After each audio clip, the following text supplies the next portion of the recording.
What's going on, Fortnite fam? We are back for more action here in NA East from the Fortnite Champion Series. I'm your host, Zeke, and joining us, we got Sundown and we got Monster D-Face. We're going to be our analysts for all of NA East. Guys, we saw some incredible games in EU.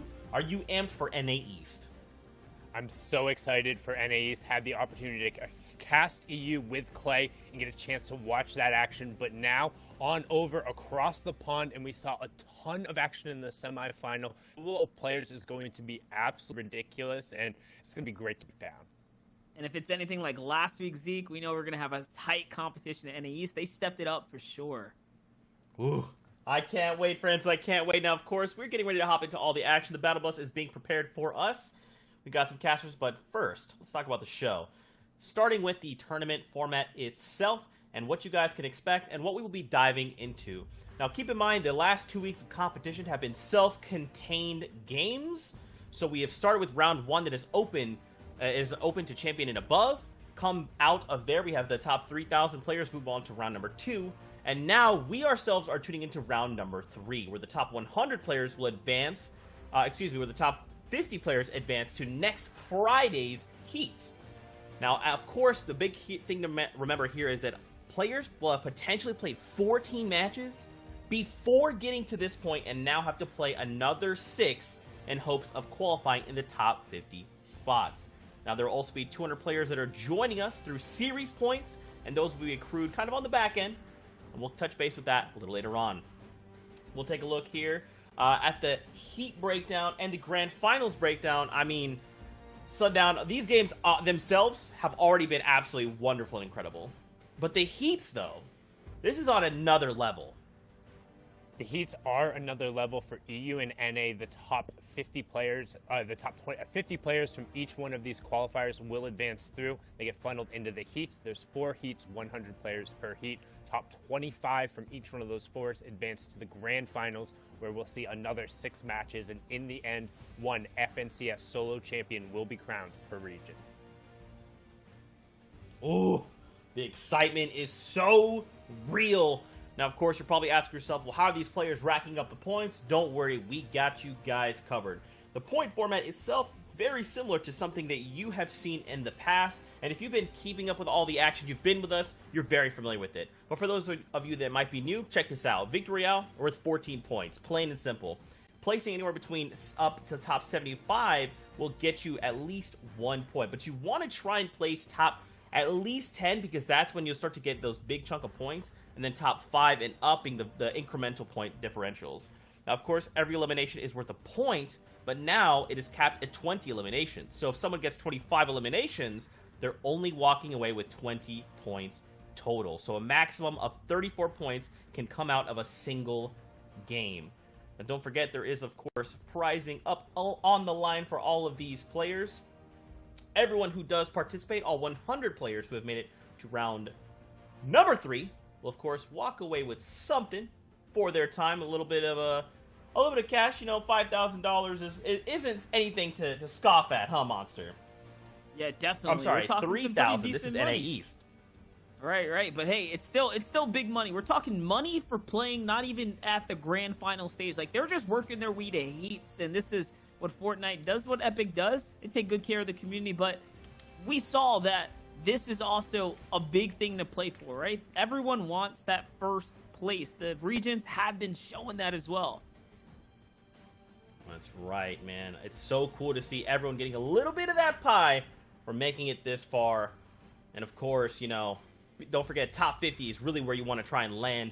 Here's an overall breakdown of the prize pool. Earlier on in the day, we did see Europe, and they had a $50,000 prize pool total.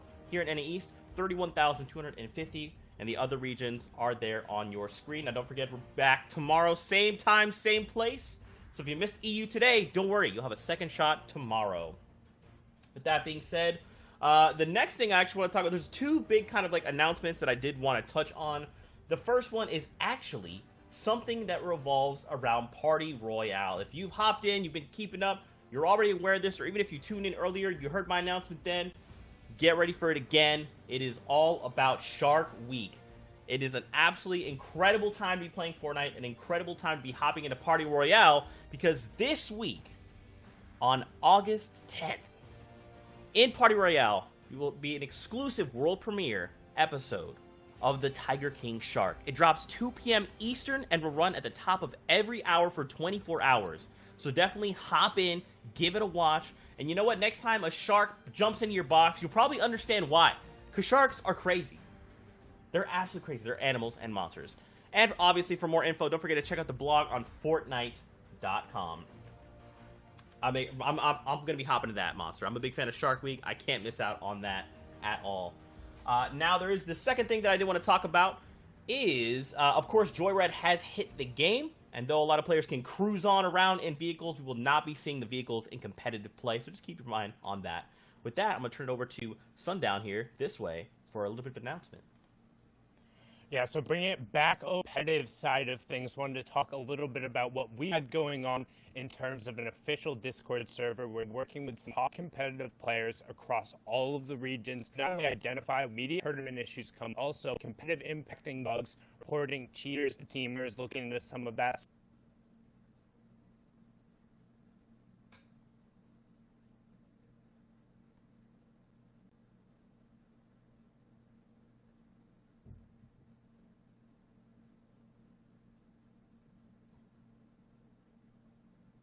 You're good. Yeah, thank you so much for that, Sundown. We do appreciate that. And for, of course, all of you guys, don't worry. Having a few technical errors on our side, but we're going to get it all sorted. We'll get our casters and analysts back up on the desk. For now, you're hanging out with your boy, Zeke. Earlier on in the day, Europe provided some absolutely fire games. Some of the highest quality that we've seen. And potentially some of the closest games that we've seen to date. Battling it out was Squeezy and Toos. And going into the final game, Squeezy had a 2-point lead, where then Toos pulled it together, got himself the 3 points, and pushed on up. And of course, we're moving on here to NA East. And here are some of the names that have already come through, and there will be the names we're watching in the 100. We've got Vanish to Roller, Stretch, over from Liquid. You know, a lot of these players, and even some that you're familiar with, may not have even qualified to this point because it's been a pretty steep competition. A lot of these players have truly faced off in the gauntlet and now are joining us here for the next set of games. Graska, another person, Acorn has popped off in such major ways as well. So what we have to keep in mind is the biggest takeaway is a lot of these players are probably in the prime right now because they've already queued up for a potential total of 14 matches. And now they're moving on to these set lobbies where the same 100 players will battle out for 6 matches. So they have to come back, they have to kind of reassess and decide, like, okay, I've been kind of doing these things up to this point. Well, now there's going to be a meta within the meta and this competition specifically. So definitely, the competition will take a big step up. Booga, your world champion there, has qualified. Reverse 2K, an old homie, of course.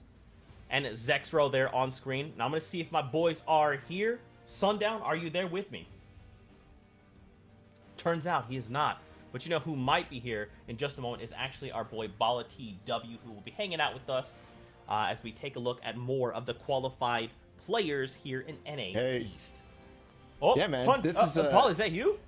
Yeah, I'm here. We're back. I'm in for the guys who are running a little difficulties. We're trying to get them back as fast as possible. But Zeke, I'm here for backup. There are so many good players who qualified for this round 3, but things are slightly different. I'm looking at this list right here. Assault, AJ, Cease. Some of these guys have already pretty much made it, and they have a little bit less pressure, but others have all the pressure on them. And also, I want to point out some people who are triple qualified, the people who've made it 3 times to round 3. That's players like Clicks and others too, all the way through on this list, Zeke. That's right, man. And like, it's kind of like a tall ask if you kind of think about it, right? 14 matches, you're like, man, you put these players through this, and now they're coming in even hotter. And the thing is, like, this is kind of like a great snapshot of what we can view heading into heats next weekend, because those will also be set lobbies, but that's also the very tippity top, the best of the best facing off. And we've seen some of that, right? Like, even in EU, the games, when they are turned on up to 11, they bring so much heat. Yeah, they really do. I mean, we saw last weekend some crazy games. We saw this weekend so far with EU, a 1 3-point gap between the top two, and I expect that NA East is going to be just as close with the way that these guys are going to have to play. But continuing down this list, Zeke, Hogman is here, Calc is here. I already saw Zexro and Macwood on the list too, so that entire trio has made it through in the solo round 3. Gabe as well, one of the triple qualified players. Aspect too, who's coming back and rising himself back to former prominence for Aspect. You got Dubs, right? Just to name another one. I mean, there's so much talent here in NA East. It's very much a who's who of talented players, right? Like, you can literally point to any single player and be like, yeah, I know who that person is. They've done some incredible things. They've won this tournament. They placed this well. They did well in trios or you know, it's just chock full of talent. My biggest takeaway will be the new faces that we're seeing. Maybe players that didn't necessarily qualify last weekend that have this weekend to get that last chance. Yeah, and one of those guys is actually Furious, our FNCS Invitational solo champion in NA East, and he's here in round 3 for the first time, and he did really well in the semifinals, back to the old style that we saw him in the Invitational. For him, this is possibly the last chance to qualify for seasonal finals. That's right. They've got tomorrow and as well the series points to hopefully bring things together. But with that, let's go ahead and take a look at some of the games that happened from round number 2, the qualified players. You know, a lot of these guys did have to put up big if they did hope to make it through that 100 till round 3.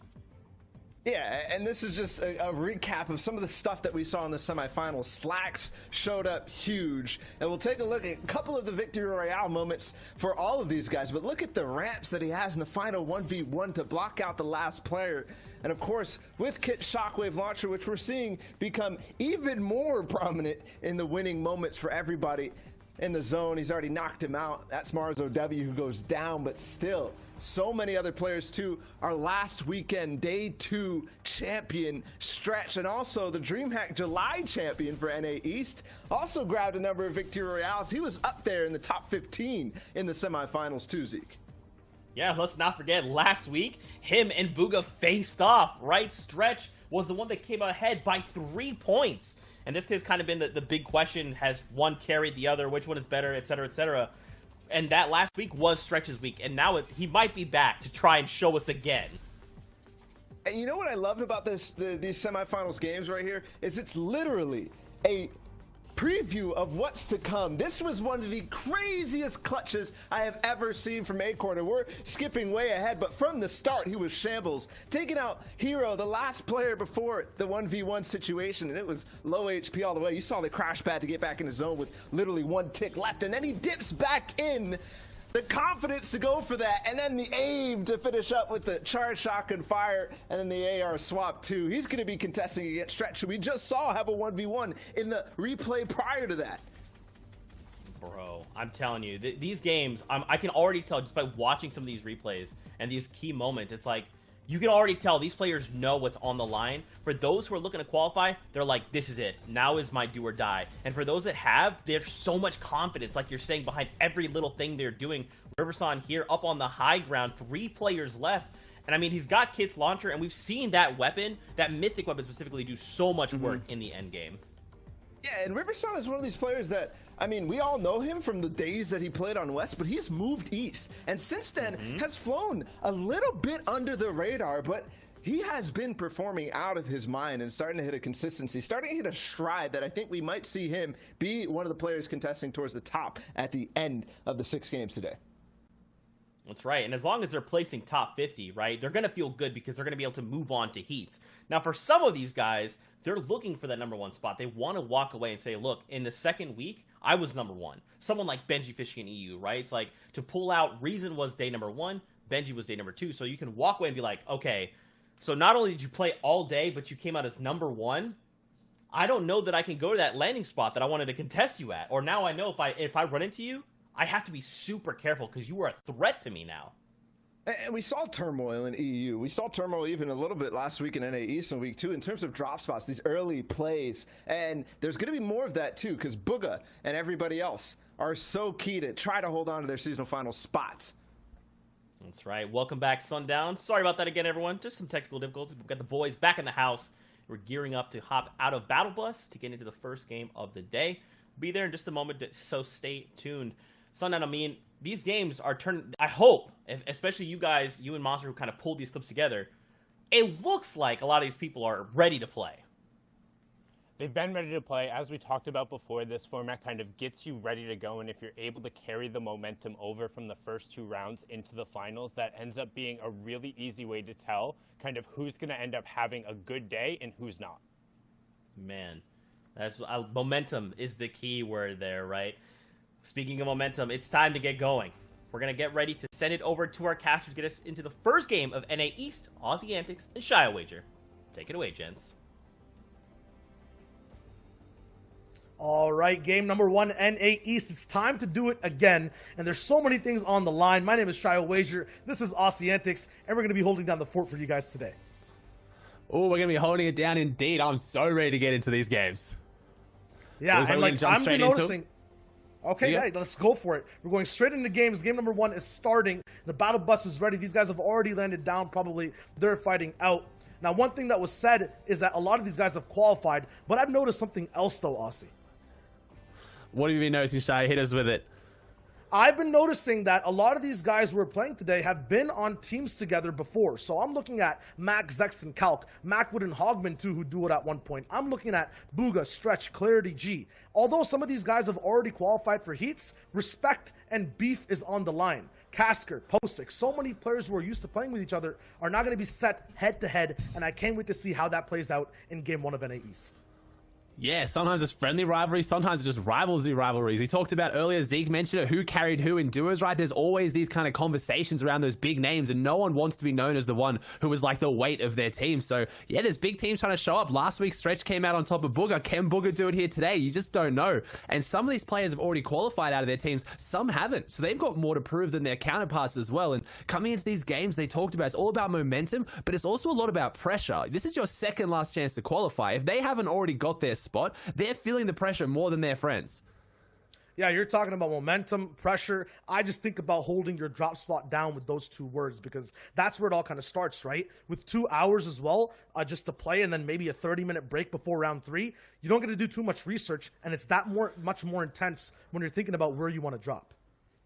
Yeah, and the same thing as well, those couple of games are really going to decide how it goes. If a player's thinking, hey, like, you know, Stretch is looking good, but maybe I'm going to drop on him and see how we go. Misty's a big POI, and then he cleans you out in game 1. Maybe you change your plan, and that's going to have a big impact on him for the rest of the tournament as well. You really do have to kind of condition those drops. But again, some of these players have qualified already into heats, and they're looking to hold down their drop spot going into heats as well. We've seen some really, really big players have some unfortunate situations in these set lobbies when they go into their heats, and they're just over-contested, and they have to make last-minute plans.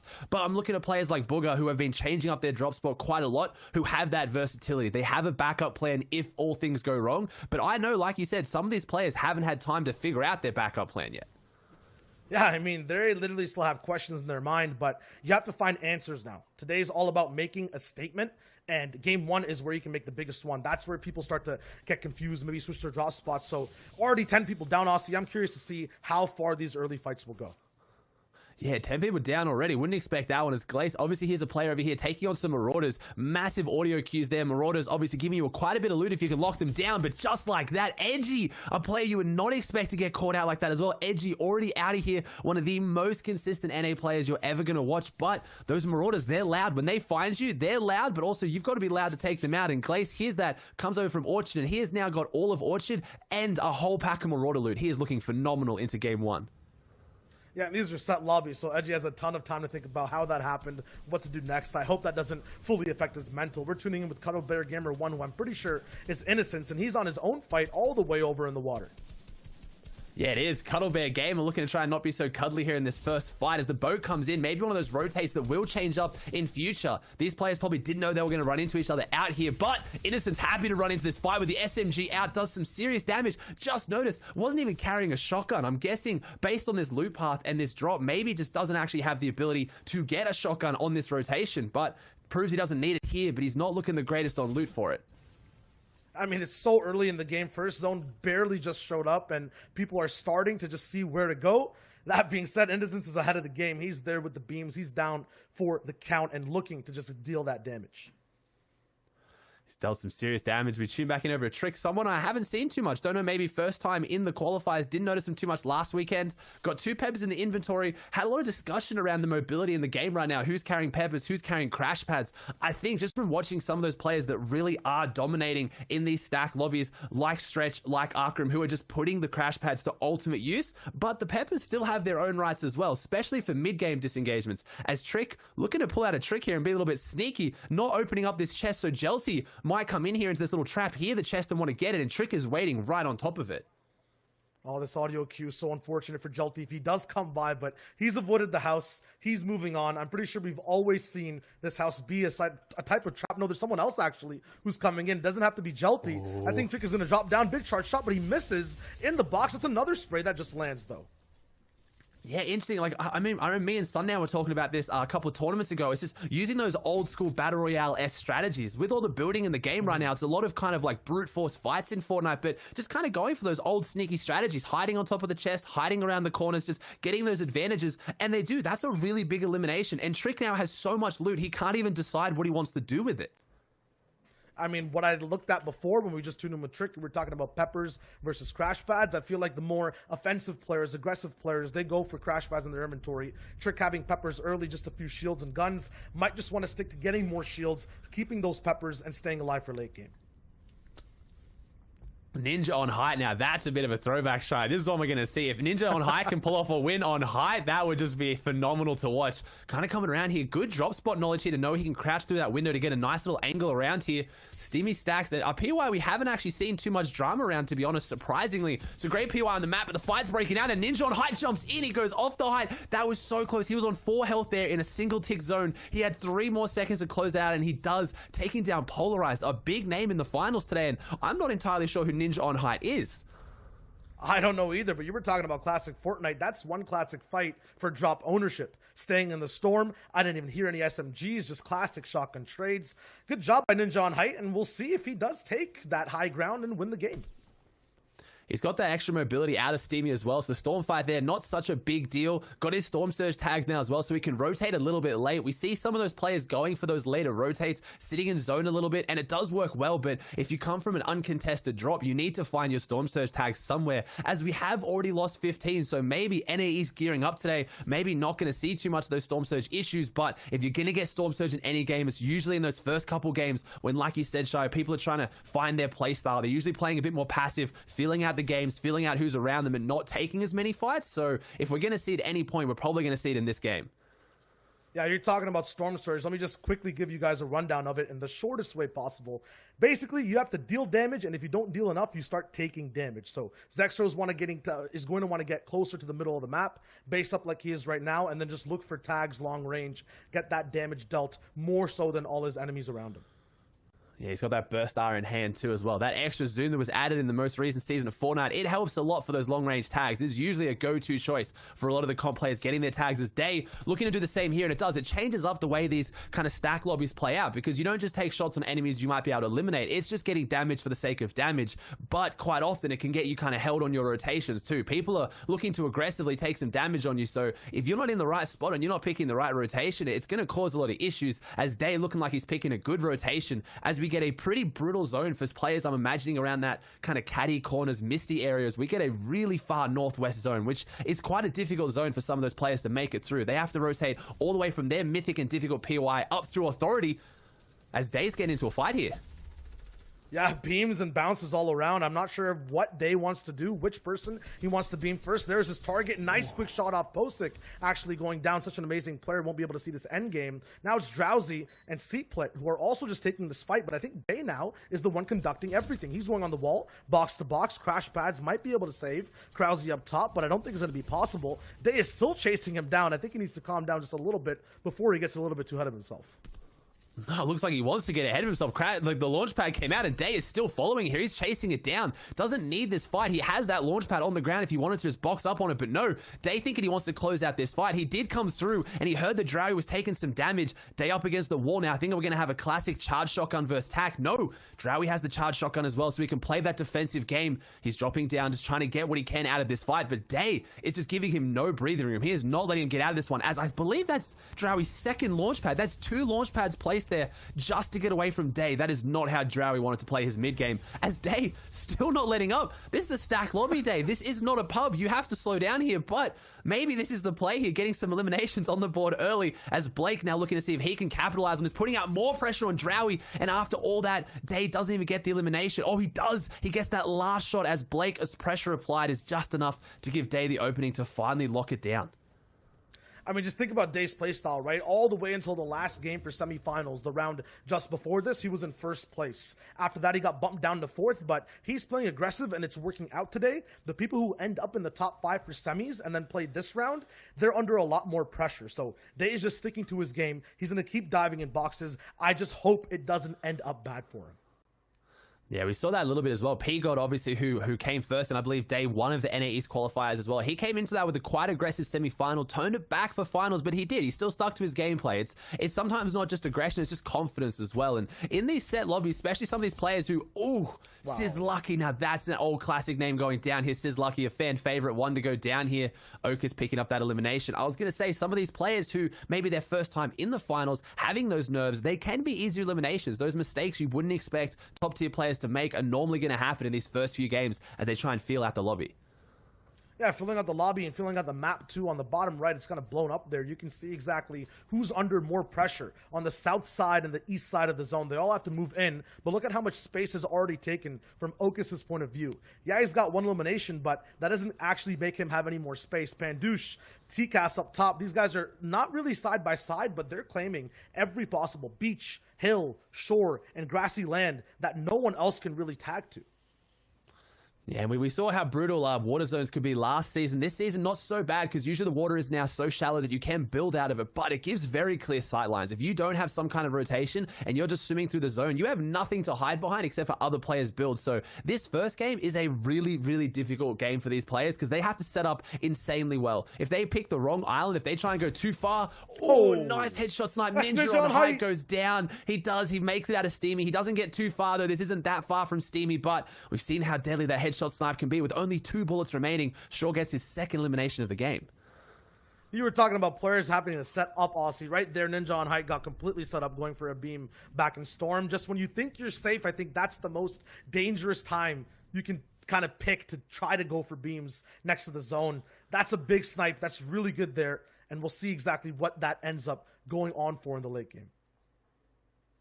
Looks like Ninja on Heist out of here. We just got word from the back that it is Druck who came 75th in DreamHack Finals. So definitely a player we should be aware of here as well. Let's see how he plays out the rest of his days as we see Flopperson with no floppers in the inventory, but 4 of those chug splashes and 2 crash pads. One thing I'm noticing from the people we've seen, Shire, that we're kind of jumping around today, they haven't had a lot of mobility. I'm not seeing a lot of mobility on this map as Roller Pair goes down using what little mobility he probably had with that launch pad.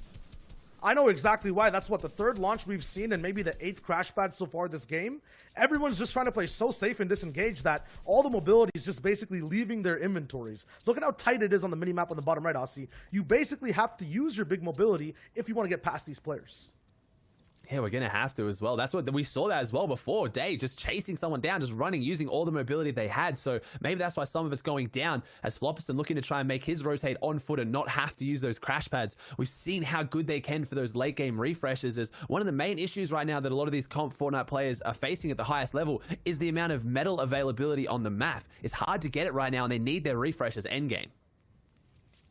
And while we're looking at Rokane right now, him and Gabe are the 2 people that basically had to play or got to play in every single finals and finish in the top 50 in at least the first 2. So this is really good. I want to see exactly how Rokane gets to be in these positions every single week, every single day, and what he does uniquely from early, mid to late game. It's an incredible consistency. You got to think some of these guys have been playing Fortnite at the highest level for up to 7-8 hours by this point already, and he's doing that 2 days on the weekend and still placing this consistently as Rokane's putting out some pressure now. He needs something though. The Rokane, the consistency might go out the window here because he only has 28 bullets left in that medium ammo for the AR, and he has no spare shields, so he's going to need something pretty soon. One big thing with all these players that have qualified, we kind of saw it with that little package right before game 1. A lot of them are used to wins, used to safety. Flight completely out of there. He's being taken off by Miro. They're just used to playing box to box, Aussie, and that's just not possible. You can see it when you become and try to feel kind of safe. That's when things look the worst for you. You just get immediately taken out. Yeah, Miro is someone that last week when I was watching with Monster, who he has a good relationship with. He is a very aggressive player, and I was incredibly impressed. But he had those big games, those big pop-off games, or he had those kind of like drop-offs where he just got taken out a little bit too early. These are some of the best players in the world, trying to take those box fights that would normally be such like an advantage for them, and they're so comfortable with. They're versing good players. We see someone getting hit by the Shark, and Shark Week's coming up, showing us we might have to tune into Party Royale to see why these Sharks are being so aggressive for these players. Takes him down as NorCal Kamari gets an elimination, but again, has the mobility, but doesn't have the meds right now. I don't think it even matters how much mobility you have. Just look at the amount of players that probably also have crash pads. Yeah, you'll be able to get in the zone, but are you going to be in someone's box? Are you going to land on grass cut by accident and get one charged? Who knows? So you have to be very careful, even if you do have the movement. Yeah, we've been seeing that a lot with those crash pads. Quite often they just go astray as Rokane gets taken out. There it is, just a one tap from Presto, takes down Rokane.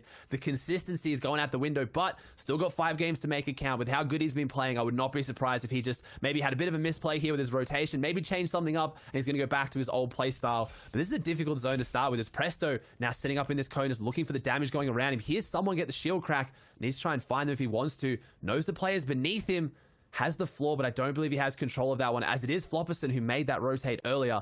And yeah, this is getting pretty dense, Sho. I don't know what's going on. This might be one of the most interesting mid games I've seen, where no one's really pushing box to box. Yeah, they're basing up, but it's just like what Booga's doing. Big tags from long range, Smuggy going down, and it's just like you're not really getting all the refreshes, because right there, someone's right there next to the box. They'll be able to get in there, get all the mats that you work so hard for, and now you're using mobility. You're low on mats. You're Booga in this situation. You're actually at a net negative overall for your loadout.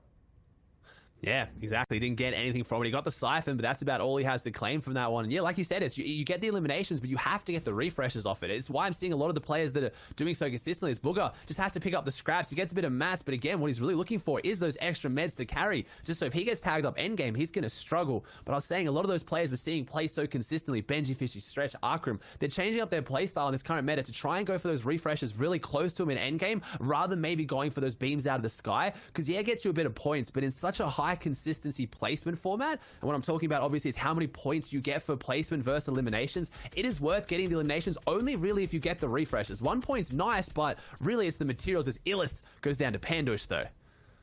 Yeah, you can feel that type of placement format just being played right now too.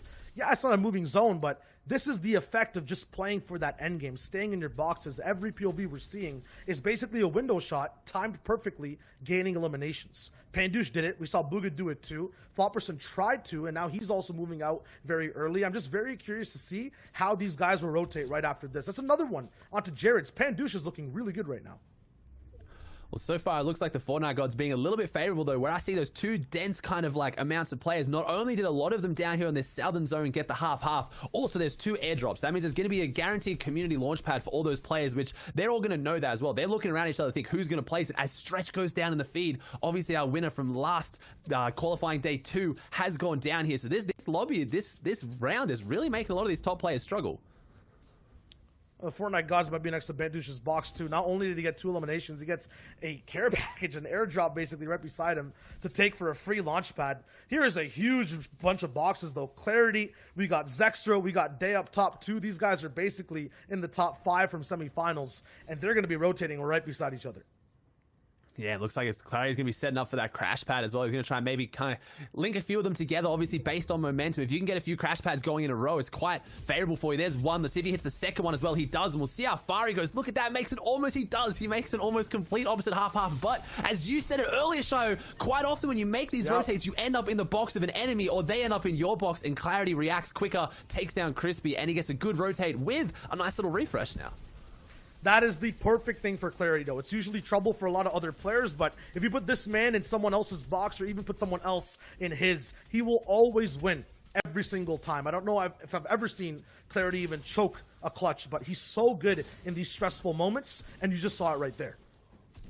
Yeah, it's that tack as well. He's got that tack, so you can kind of have that quicker fire rate to really follow up. If you're running in with that charged shotgun, you got to hit your shot right now. And quite often, when you end up in someone's box like that and it's panicked and you don't really know what's going on around you, the charge can be so unforgiving. As Clarity now just kind of working on taking some of these builds and boxes around him, making sure he has a little safety net, because there's going to be a lot of people moving soon. He wants to make sure no one else moves through his box now, so he can just get those placements. As we see, Fishy, someone who's been performing very, very well recently, who I don't think has qualified yet. I'm not entirely sure, but he's got a nice little box there near Clarity. I'm seeing Mars as well in this one. Glace, who's looking great. Day, Miro, some of those aggressive players we saw from earlier. So looking like on this edge near Whofish, he needs to be careful. I'm looking at Miro or Day to try and go a bit aggressive here on the start of this rotate. Yeah, this rotate might be one of the hardest when it comes to solos because it's very, very map dependent. Yes, it's not all the way over water, but there's a bunch of players that need to go all the way right past it, back over onto land, and then after that claim their own layers. Reverse is way ahead of it though, so he'll get to make all the decisions first. He's above Surge 2, which is also ticking. 13 people need to go down for that Surge to end. Reverse though is looking really, really good in this position. Yeah, 36 build. Reverse is one of those players, obviously qualified for World Cup, an insane solo play, incredibly smart, and I find that he is one of the best Shambles players I've seen. And when I say Shambles, I'm looking at loadouts like this. No spare shield, only bandages for meds, and only 34 builds. He can usually make this work. He is phenomenal in these low ground positions, and just like that, you see it. He picks up a refresh on Ace, and it's the caddy launcher. Not only did he just pick up a refresh with what little he had, he picked up a refresh on the most stacked player in this lobby.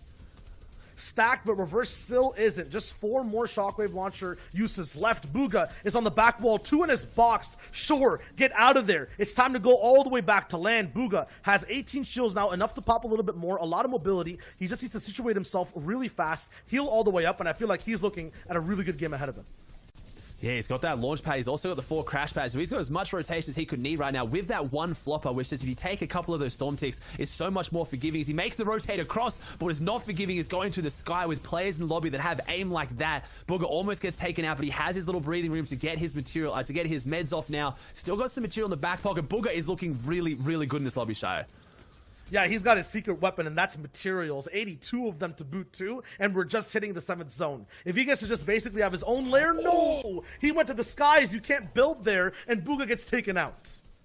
That's some incredible aim right now. That is the issue right now. Hits a short pad as well. Even sets it up to minimize how long he was in the sky for, but it's not enough. We're seeing a few players here on low ground, and this zone is going straight across this very flat terrain now. So that low ground is not such a bad spot to be, as we see Aspect, who's trying to go for the high ground, someone who's qualified for every single one of these finals. So he's looking to stamp his mark on it. Maybe get a top 5 place here as Casca goes down. And that mid layer right now is insanely congested. Reverse is still in this one. Remember, he does have the caddy launcher in the back pocket. One of the most powerful weapons here, with only 2 rockets holding the angles with Kit's mythic shotgun. I talked about power weapons. That mythic shotgun can hit so very hard on this low ground, and he finally gets some minis. He might actually get above 100 health here, and he does. Only 14 builds though, Shy. He's got to make something big happen soon.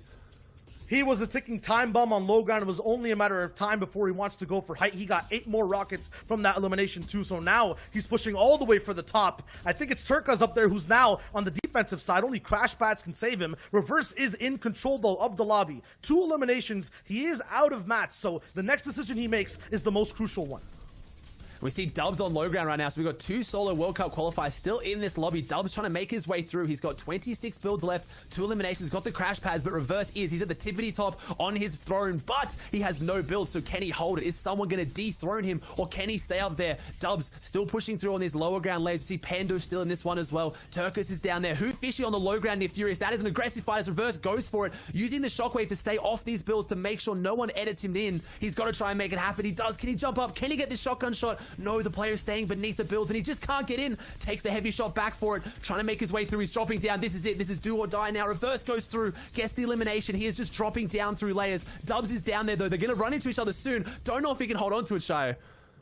Reverse has been jumping around this whole time while there's a 4-way box fight going on low ground. Still going up again. Turkus has dropped down. Dubs is just flown into the storm. He's trying to survive. 18 HP. Fishy and Furious are still battling it down on low ground. Dubs has a chance for a big charge. Only 1 mat left. Is he going to go for a nice quick hit? 1 more edit. He cannot find it. Reverse gets Furious all the way from height. Dubs literally is just hanging on by a thread. A 1v1v1 scenario. There's a big hit. Turkus goes down. Now it's Dubs versus who I can only assume is Reverse 2K. No more shockwave launcher left, just position. And oh my god, Reverse with a huge reversal from low ground. What a shot on the Dubs for the win.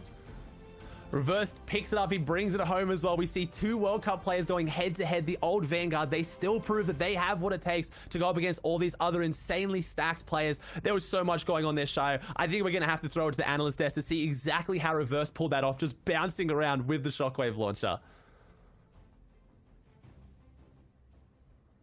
Guys, there was a lot of action happening there. So much of Kit's amazing new mythic weapon just completely caused so much chaos.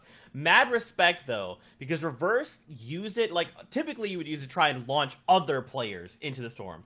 Reverse, though, was like, look, I have no materials, and I'm going to just use this to stay away from people until I have to fight them. That was really well executed, Sundown.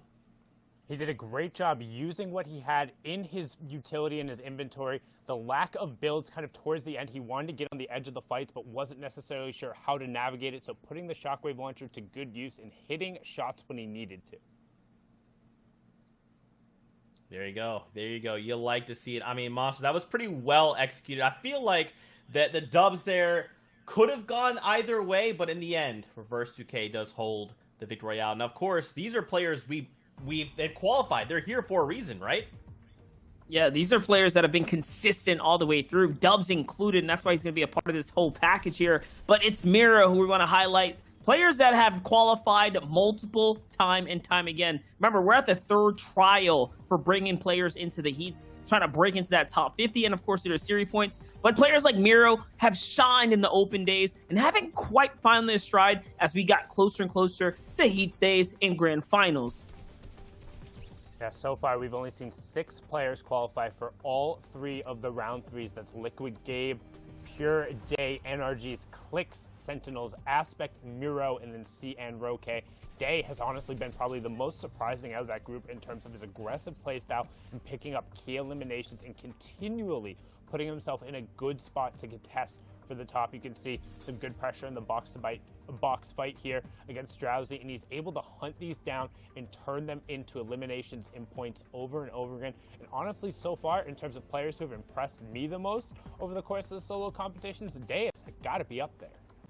Yeah, Day is absolutely up there, and you can see the aggression coming in. So this is how you get through those open call days, right? You got to be confident to fight. You got to be confident to push through boxes. And that's what he's doing without crash pads, right? We're talking just pure box fight mechanics, pure aggression all the way through. Here's that little highlight onto Gabe, like we said. Players that are consistent and pitching away, or honestly chipping away at the top. And it's these little frags like this that are going to grant you those steal away points that you need. But one of the mans of the hour is not only Reverse 2K, but also FaZe Dubs. Here's the early game look at how he's dropping in the Fortilla, just taking control, right? He hasn't switched his drop spot at all, Sundown. He's been playing every single time for Ocean's Loot, and he's been finding success.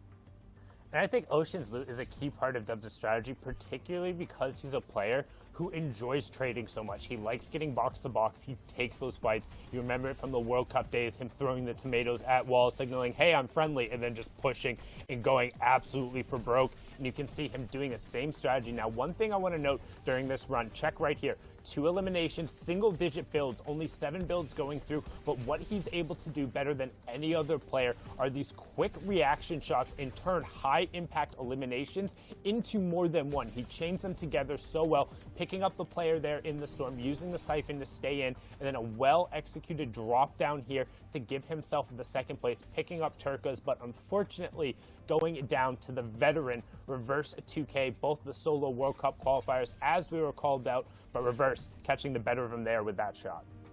We had to run that one back from the other perspectives just so you could see Reverse 2K popping off, and 6 Elans is nothing to scoff at. Reverse is off to a crazy start this time around. Guys, I was going to say, having both perspectives of that was so cool, because while we got to watch Reverse hold on and understand, like, mechanically, I have to make it to the end if I want a chance to win. On the other end, you got to see Dubs just navigating, man, absolutely sick. Now, of course, guys, we got to see the standings. We got to understand where these players are after the end of that last game. Reverse 2K picking up the Victory Royale will mean he's holding that #1 spot with 20 total points and 6 eliminations. But Dubs, that second place there with the 5 eliminations, has put him into second place for right now. And one thing in particular to note, compared to EU, we saw that the top player had 24 points after 2 matches. Now, Reverse getting out to a solid lead. The key thing, will he be able to push forward? You also see the 3-time qualifier Miro rounding out the top 10 there with 10 points. However, this is just the first game, and tons of things will be able to change. Furious, Turkas, Banish, DeRoller, Pandouche, and Cuddle Bear Gamer 1 rounding it out. Also, Fishy has been playing really well across all of the FNCS and DreamHack recently, so shout out to him. Yeah, I want to give him a definite shout out. He also pulled a dubski during the FNCS solo invitational too. So lately he's been on a tear. He hasn't been able to qualify though for this day 3. So he's finally here now, and he's playing exceptional today. Another player who's playing exceptional has been Acorn. He came in strong just for the round 2 of the qualifier. Now obviously we're in the round 3, but he's off to a pretty decent start. 1 elimination, high on the placement points. That's why he's got about 9 right now. So if he can continue to do what he's been doing throughout the day, I think we'll continue to see him push up to the top. You can see there, 23rd Bugha, the world champion. Last week, we watched him take a 2nd place, and now he wants to come back and try and take that #1 spot. But again, more of these big names. Riverson there in 40th. Now, of course, guys, let's not forget, 21 points is that major cutoff for top 50. But right now, a lot of these players, man, it's still, like, we still have 5 games to go. And you can tell for a lot of these guys, they're ready to go. They're ready to put their best foot forward. I mean, what do they need to do to just try and lock up that top 50th spot? You need to avoid getting caught out off your initial drop, and if there is somebody there, either resolve the fight quickly in terms of a victory, or just create some kind of space for yourself and get into the late game. You have to be getting at least those first couple round of placement points. If you're not hitting top 50, I feel like in the first 2 games, it's really hard to get a rhythm because you're sitting there waiting for the next game to launch. You can't just queue back up and you have to wait, watch everyone else play, and it's so hard to really get yourself going. Or you can like pull a Kuriyashi on EU and stay there and then throw Sweeze's chance at taking first place because he was popping off all the way through. So, you know, you also got to weigh in when you're doing that good. How do you avoid the guy that could potentially grief your game on a contested drop spot? Because it's not always, you know, going to be a free drop just is going to equal success. We saw Sweeze today and EU pull off contested drop spots, but then ultimately in the end, it bit him in the butt. Yeah, and I mean, speaking of contested, Fortillo, right? Dubs lands, and there's 5 other people there. What's he do? He grabs Ocean's loot and he dips, right? Like, that's exactly what you need to do, and that harkens over to Sundown's point. It's like, you know, you got to know when to just bail out, right? Like, you have to be playing for these end games, especially hitting top 5. We're talking a big handful of points that you could get from just hitting there. But Sundown, I believe we actually have something that you wanted to talk to us about. Yes, apologies for that technical difficulties earlier, but we wanted to talk about some of the strides we've been taking to work with the competitive community and kind of progress our relationship forward, both in terms of immediate feedback and working to improve formats. Some of the things we've done in order to do this is create an official Discord server where we have about 10 to 15 players from every single region who have been positive influences both in-game and across social media, kind of providing feedback, helping identify when there are issues with tournaments, giving feedback both on formats and in-game item pools, and helping us test out and do performance tests on the servers and identify different cheaters, teamers, and things of that sort. They've been incredibly helpful, and we want to continue to use this tool to help improve the relationship with the competitive community. Beautiful. Thank you, Sundown, for that. Of course, guys, we're getting ready to hop into the next set of games. 5 games left here in just the first day of competition. Don't forget, we're back tomorrow, same time, same place. With that, let's get ready to jump out of the battle bus with our boys, Ozzy and Shy Wager. Take it away, boys. And what a way, Zeke, it was to start game number 1. Now we have the names to keep track of. Reverse 2K, FaZe Dubs, Fishy. Where will they be in this game, game number 2 of NA East? I think they're still going to be up there, though. The fact that Reverse, like I said, before he even hit that rotate, he is so good at playing those shambles games, and that's the most impressive part. It's a good skill to have as we're getting kind of a flyover of the map now. We didn't touch on it too much last game, but it's looking like a pretty even split show. Anything you are noticing in particular to point out? The only thing I can really see is the fact that there's a couple people fighting over maybe the Fort Crumpet, which I wouldn't expect, but other than that, it's looking pretty normal. I'm just going to mention the fact that the first game that we saw was maybe unusual because Reverse got that shockwave launcher off of elimination all the way early on. Right now, Dubs is just trying to survive, but he gets taken out by Rocks. So, Rickety Rig, a lot of contention there, and our second place player is not going to be in game 2. Yeah, I think it's that conversation we're going to keep having, and I don't want to just keep mentioning the same thing over and over again, but those mythic drops are just so hard to hold down and play consistent out of. I think C so far would be one of the most consistent players I've seen coming out of a mythic POI as Dubs goes down now and doesn't get any of that ocean loot. That, obviously, Sundown and that we're talking about being so important, integral to his gameplay, so I doubt he's going to change his drop, but it's causing some issues as Clix now, known for being the Pleasant Park king, obviously not changing his drops, only has to take out one person here to get the whole drop to himself, and this is looking pretty good for Clix though. This is a box fight. This is toe-to-toe. This is where Clix reigns supreme as he gets those cones around, just making sure he has as many builds as possible, gets the player in the box, just got to come through and take this one. No, the player getting away a little bit, but there it is, Clix coming through. His edits and his build placement is just so incredible. If I had qualified for this round and I was looking where to go, I don't think Pleasant Park would be first on my list as Roller goes down and Clix hitting him with a little bit of the emote. Again, we talked about it. This is about conditioning your drop. This is round 2. He's like, hey man, I don't know why you're coming here. I want it for myself. I mean, he started to drop at Pleasant Park, but then Clix basically made it his creative box fight map, and that's basically done. You're in the wrong queue there. You don't want to fight against Clix. You're absolutely right. It's what he does best, what he practiced so much in that long competitive break that we had around over the New Year area. That is where Clix just went to town. He was in creative. He was just practicing his mechanics back to back to back. We've seen recently, though, obviously Clix being known as not having the greatest kind of competitive knowledge. Maybe his rotations being a little bit weaker, his game plan, and he's kind of gone under the wing of Bizzle, obviously one of the greatest minds in competitive Fortnite. And it's really showing here. Clix is playing incredibly consistent and showing that he can alter his game strategy for these set lobbies. I don't even think it's the brain that's the issue. It's just his temperament and his patience. Bizzle just gets to hold him back just enough for him to actually think about what to do next. But still, having Bizzle on your back, I believe he can make literally anyone have the best game sense possible. And you pair the mechanics of Clix with, that combination, it's absolutely huge. Another player, though, that has good mechanics, a good brain to boot too, is Illust. He'll try to make quick work of this box fight.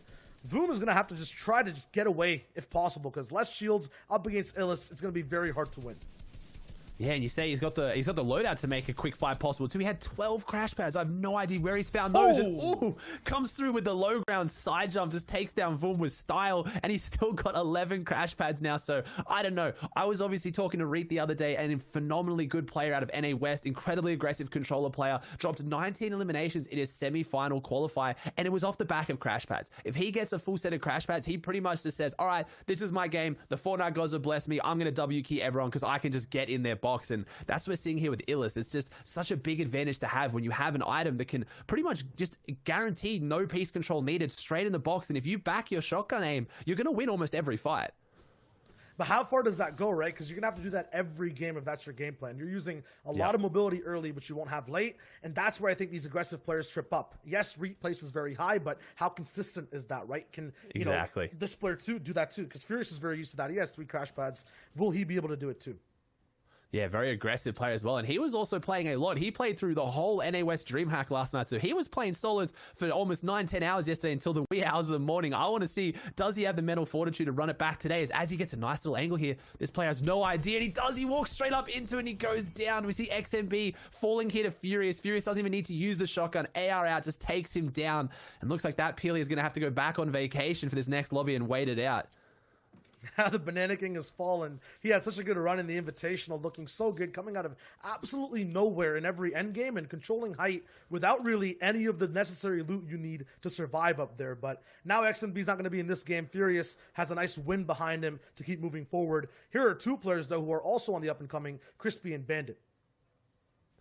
Crispy and Bandit looking to kind of set up here, but it looks like it's going a bit slow right now. I'm not sure where the fight is breaking out. More just kind of get that piece control around them if they can. Bandit has that blue tack. He's only got 10 bills though, so Bandit needs to make something here. I think we talked about earlier, Sundown talked about disengaging and knowing when to. I think at this point, he is too deep. He can't disengage. He has to take this fight, and he has to win it if he wants to kind of pick up some momentum here as he does. Crashback comes out. He goes in the box, but player dips out now. Now he's in their box, and like you said, Shy, this is where the consistency goes down because he's now in an enemy box with no builds as he launches him out in the area. Bandit only has 4 health right now and no builds, and yeah, you hit the nail on the head there, Shy. 2 minutes later, we see it. Those crash pad plays can go against you just as easily as they can go for you. It's just pandemonium, and it's whoever can react quicker. Yeah, when you have top players who are used to it and it's their playstyle, that's one thing. If you're back against the wall, no mats left, A lot of people call it W key. I just call it desperation because there's not an actual way that you're being aggressive. You're just trying to get whatever you can in a very hasty way, and that's where you make mistakes. This is the other side of the coin, though. These are players, TJ, on VSB, on the Bandit squad, actually, playing more passive, playing for position more, and actually defending against possible W keys, sticking to the sides of mountains, places that are easily third-partyable. No one wants to really push that really fast. As a result, though, staying on these mountains, he'll be able to be in a place where he can get as many beams as possible, stay above Storm Surge, and even like this, get some big tags down, and then turn on his own W key. Yeah, he doesn't get in just quite right with the crash pad there. It kind of hits against the wall, and that's what can happen. It is quite difficult to use, though. It comes around the corner, and there it is. TJ just getting in front of that wall trick. Tried to put up the wall to slow down TJ, but there was no slowing him down. His positioning was perfect, and now he's got a full set of floppers. And I want to talk about floppers real quick, Shayo. They were so instrumental in the last Invitational solo FNCS. Not happening so much here today, or even the last few qualifiers that we've seen. I feel like floppers used to be that thing that got your beams basically that much more buffed, got your position that much more buffed, but now they have definitely changed. Not everyone plays for, you know, what they are used for now, which I think is looking for more information. Everyone wants the beam. They're not that good at it, though, because the shockwave launcher can just throw you out. The glider gun can get right in front of you. Floppers now are good for, you know, seeing where crash pads are placed, finding extra launch pads, or basically just taking 1 or 2 more seconds to see what the right layer is overall in front of you. That being said, even with the water levels rising, changing, and whatnot, people's loot pads have kind of changed. They're used to not playing floppers anymore, and there's so many other things to hold, like crash pads, like other shields that you would want in your inventory. Yeah, it's that high ground potential as well, I think. The floppers were so good for those late high ground retakes. Go out in Storm, munch on some floppers, come in late, and just surprise that player on high ground. But we saw last game with the reverse 2K with that caddy launcher in hand. The person on high ground is quite often the one with that shockwave launcher, and it's not even how strong the item is, it's how volatile it is. It just shakes everything up in the biggest way. It breaks the builds, it launches them, it launches you. It's just too much to really have that slow, methodical playstyle like you talked about that the floppers enable. Just those extra few seconds to make decisions. Those few seconds delayed is enough for the caddy launcher to really make you pay. As we see, Clarity, who had a good game last game, he's got a good loadout this game as well, securing what will be his second launch pad of the game out of this airdrop, obviously having a guaranteed launch pad drop out of it, and 6 crash pads. He's looking really, really good right now. Looks like he might not secure it, though. He does secure it, but a player pushing him want to take it. Edgy going here against Clarity. This is 2 Not again. NAE's Titans as Edgy goes straight down trying to get it. Edgy probably having one of the worst tournament starts I think I've ever seen from him here today. Yeah, first game, it was Marauders that took him down. He was distracted. This time, I saw that Marauder pod coming down, and Clarity is right beside it, taken out again. Or Edgy is right beside it, taken out again. Clarity, though, is going to have a completely different mindset to play with now. He's got 2 full launch pads and a lot of crash pads, too. The big question is how much, you know, more aggressively do you want to play? How far are you going to slow down? And if you do slow down too much, are you missing out on potential eliminations? This player definitely not slowing down. It's on him. Is the Marauder pushing up the mountain? Not really sure how it got up here so quickly. I thought it was a player. I have no idea how this Marauder got up that elevation, but it looks like he'll be able to take that one down easily. And the Marauders draw a lot of attention. Like I said in the first game, they're very loud. A lot of people come in and look for those beams, as Divine here, part of Nobu, trying to find his way into this one if he can. He's got a really nice little base here with all these builds, but looks like someone's aggressing on into it, wanting to try and kind of make this base for himself. And quite often those players that are based up early like this, they have great piece control in these fights because they have so many of the builds around the fight, but it is usually the way to identify normally a more passive player, and Divine here has no shield and only 43 builds, so I want to see how he plays this, because as much as he's got a nice little spot here for this zone, he doesn't have the loadout he's going to need for endgame, and he's still 13 below Storm Surge as well. Yeah, he's the aggro player. This is another one of those people from the Invitational who did really well, but then have the question kind of loomed on them, was that a one-off thing, right? Are you going to place in the top 5 again? He had like a kind of middle-ish performance, nice elimination there, but Illis is on his back wall. He was 38th in the competition right now. Now he's kind of rising up, but he hasn't really seen a top 5 since then, and I really want him to get all the way up and perform again. And he just took down Turker's Watch, who was in 6th place. Someone that I'm happy to admit, have not heard about before today. Had a great game 1, almost broke into that top 5, was tied on points with top 5, but goes down here to Divine, so he is out of there. And that's probably, I think, the first person we've really seen in this major top 10 who's gone down so far. Now, let's talk about the differences between Game 1 and Game 2 that we're looking at right now, right? So in the first game, it was a non-caddy corner player who had that shockwave launcher. From my knowledge, I'm pretty sure whoever landed caddy still has that launcher now. So reverse 2K, gonna have to play a normal game. That being said, too, Turka has had high ground for a majority of the moving zones. Now the entire lobby is gonna be having to play with different rules, different pressure. These aggressive players, too, Furious, taking out Snow, are performing really well in game number 2 before you saw how passive it was. So I feel like this game is gonna be a lot faster and very different from what we saw in game 1. Yeah, and players like Furious, just that the location of the zone makes such a difference. Furious would have been running at this point. He was trying to get to that far northwest zone, but Furious dropping in Lazy Lake, he gets to set up here right now. He's already had his early game fights. He's had his Storm Surge tag, so he's just running at people and taking close range fights. It's not that really slow, methodical, where you're going to position kind of gameplay. Right now, he has more room to breathe and more to play around with. His Polarized, who we saw go down in Steamy last game, looks like maybe he changed up his drop spot, doesn't want to drop on Ninja on Hide anymore, as he's kind of much lower down here now, Misty. I have to think he has not dropped Steamy this game. Doesn't matter where he chooses his drop, he needs to catch up. He's basically missing out on a whole game because he got taken out so early. Already has one elimination though, so wherever he's dropping, it's working out. He has to get in zone here and then just play with this entire little culmination of players near the south side. I feel like this is a better spot for him, but this has been the same story for Polarized every single time. It's drop spot issues. It's always coming second for some reason against some of the top players in the world. Right now, can he hold out and get to play game 2? He is being pressured by 3 different people on the south side. Still not in zone. He has to dip out. It's 44 seconds till he has to be all the way back in. Nice quick flank on this wall. I have to assume he got this elimination.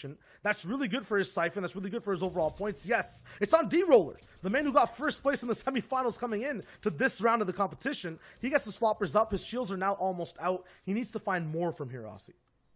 Yeah, we talked about those players at the very start in game 1. So we talked about those big names, those teammates who are kind of going head to head, and those Titans who need to prove themselves. But there's also players like that who have performed in the Invitational who now need to prove that it wasn't a once-off. They need to prove that they can show up here and they have that consistency to place in another tournament. D-Roller, one of them, who goes down now, which is very unfortunate for him. Furious, another one of those players who did make a bigger name for himself quite recently, but has been performing very, very well so far this season. And he's got the loadout to look pretty good here, but he's got a lot of people around him, and we're seeing a much more relaxed zone placement here for game number 2, but there are some hills and mountains and elevation up there, so it could play a little bit against him, as Furious is playing really aggressive here in game 2.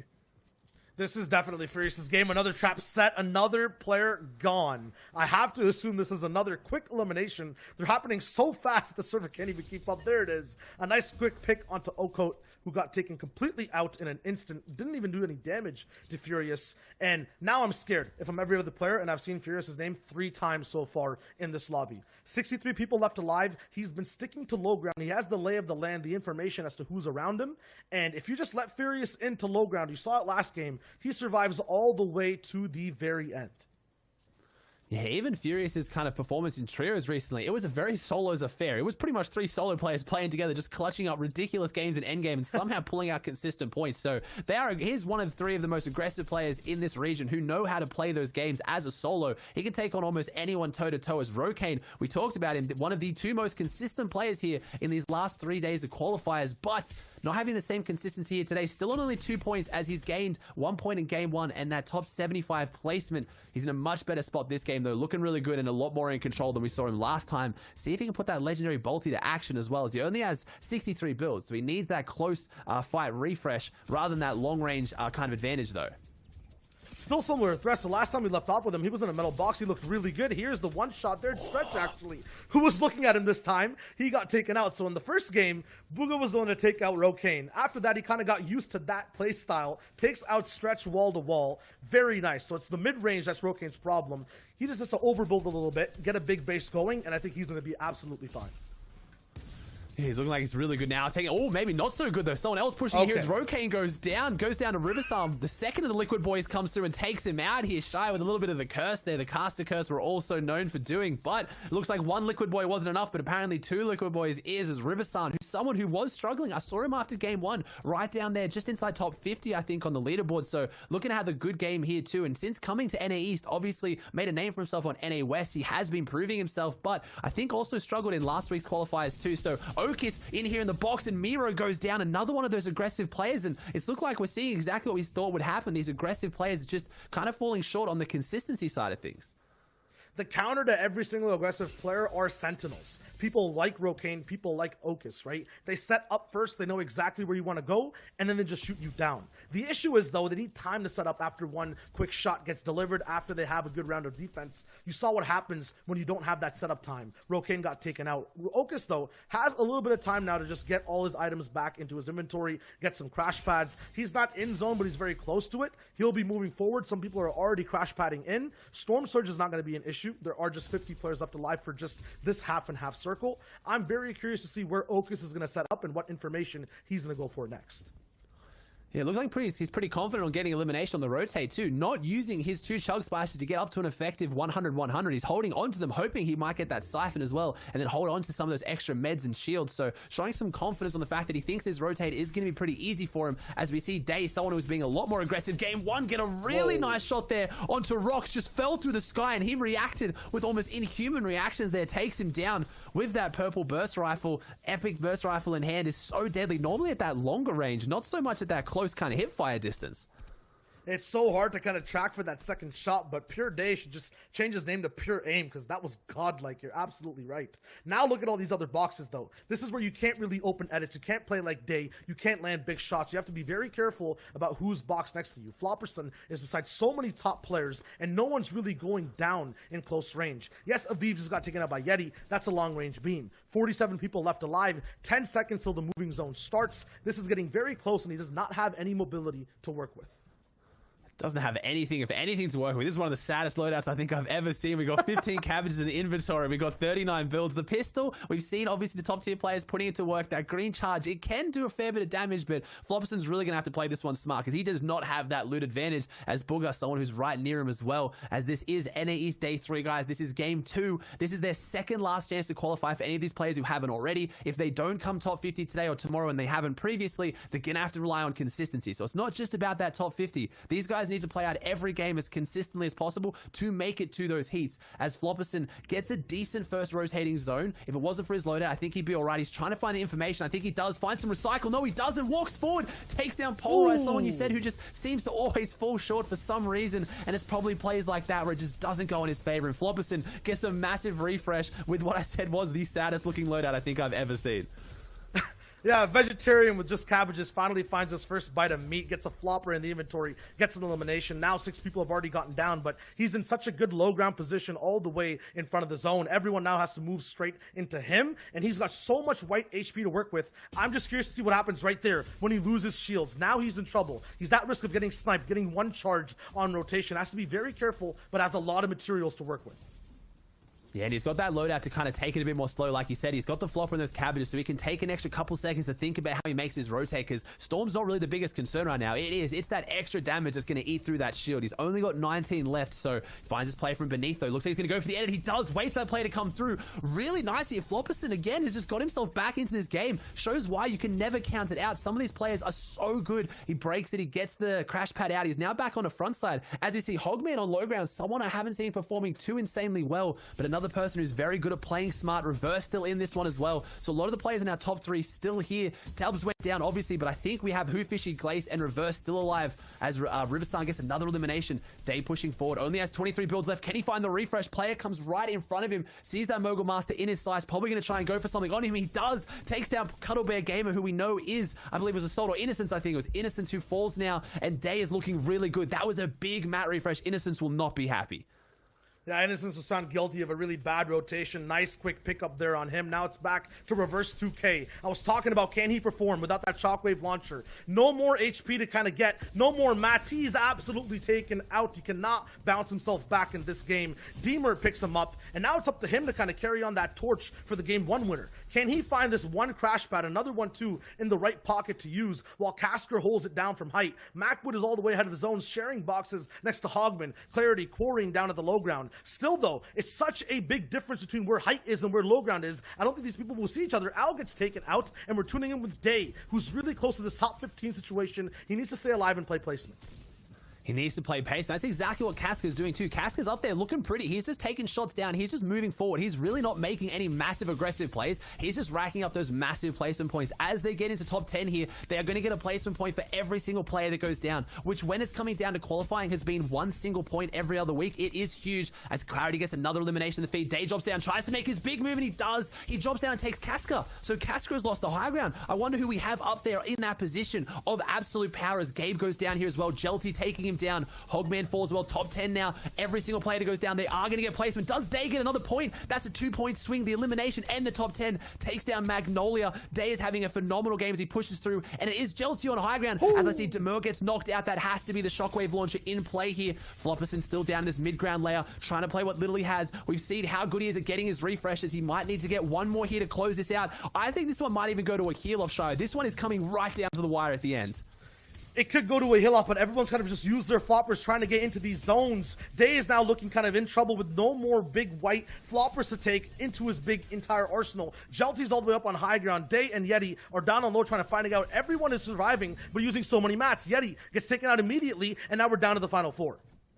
Demur's coming up from behind. He's looking for a play on Jelty, but Jelty was smart enough to be aware that he was there. The high ground fight goes out. Jelty goes down right now. We have Day. He's on the low ground. Can he close this one out? He has Kit's Mythic Charge Shotgun in the back pocket. Can he get the big shot that we know it's so capable of doing? Day comes around for the side shot. Hits Flopperson. It's not as heavy as what he wanted. Hits him again. Flopperson is just leaving himself open. He gets boxed like a fish. He gets moved around. He looks like a flopper in this endgame as Day, with 3 beautiful side jumps, just takes him out.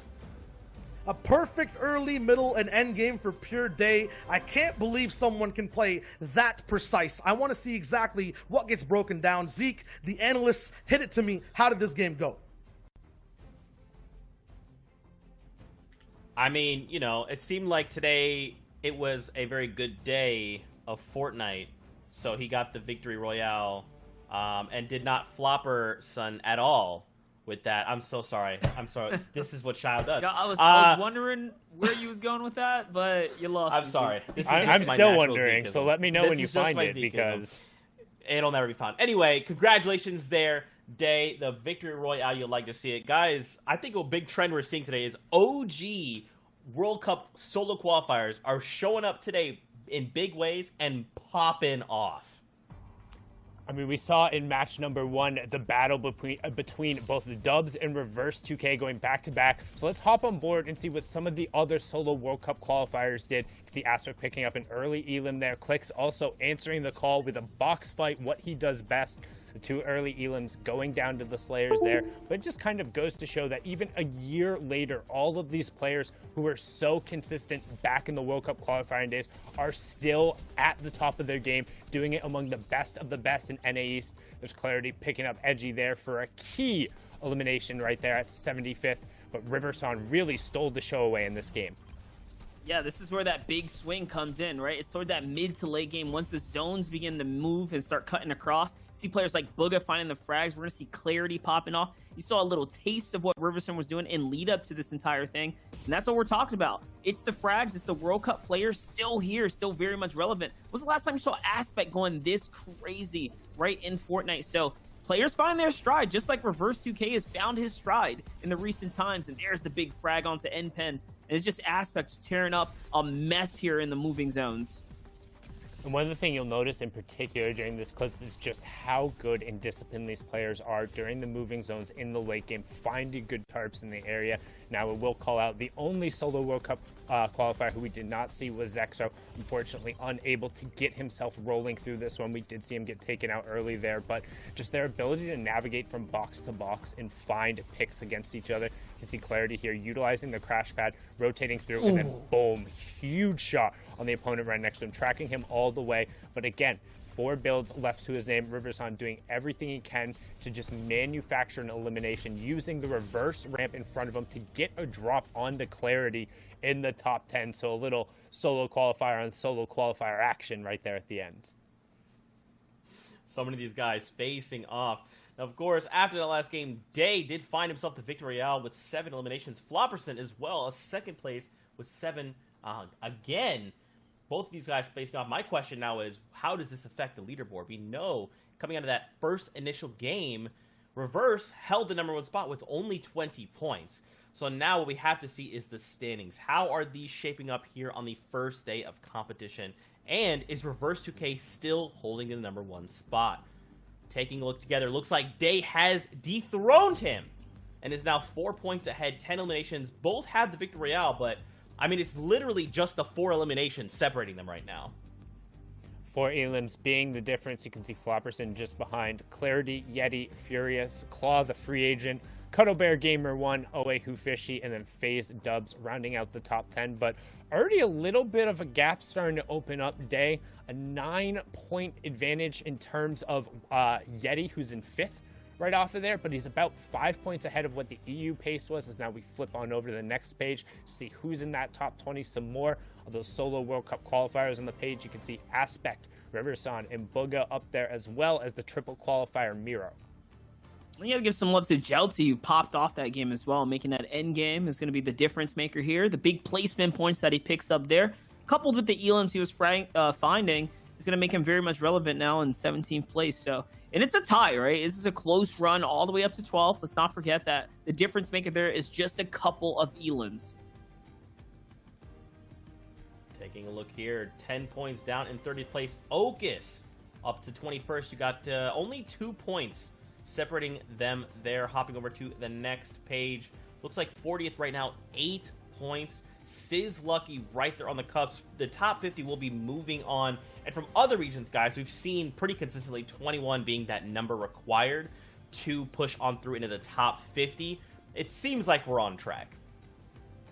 We'll know right as soon as we get over to that next. I think we're only going to do the 4 pages, though, so you can assume it's right around that line, given how the breakdowns have been and how close these scorings have done. No, we will end up seeing that 5th page, so we'll be able to see what the line looks like right now. And of course, we're actually a little bit slower on the pace than we have been traditionally. After 2 games, it's been 7. Right now, it's just 6 points. So if anything, a little bit more room for those who had kind of the traditional slower start to get themselves back in and guarantee a spot in the heats next weekend. And if they don't, make it in that initial bubble, they also have a chance with the series points to push them over and push them into the heats next Friday. You guys don't want to miss that. These set lobbies are fire. Games earlier in EU will be fire. That's probably going to be on a whole different level. Of course, guys, we're getting ready to hop back into the games right now, in fact. So I'm going to see, how can I send this back over to Shy? Shy, be my eyes in the sky. Shy, wager, take it away, my boy. All right, Hello? Zeke. I'm also here. Hi, Zeke. I'm also doing these games too. I'm doing my best. Thanks, man. Appreciate you. All right, next time we throw in an analyst, we're just going to cut out Zeke completely. As we're going into game 3, I'm not a diva, I swear. Jumping into game 3 with Shy, we're going to see how we go here. And we get a much better zone than what we've seen for the last couple games for these players. This is where I'm looking to see Misty maybe kind of have their big game, but no major change around the map from what I can see so far. Except for I see 2 players in the very far northwest section fighting over what I think is 1 chest. I see a shark getting taken out over this mini-map too. Zextro and Glace are fighting at the Orchard. Glace was uncontested from what we saw in game 1. Now Zex is back at the drop he claimed on Twitter to claim, but he's looking like he's having a lot of trouble. Already, I guess, out of mats, out of shields, and possibly even out of ammo.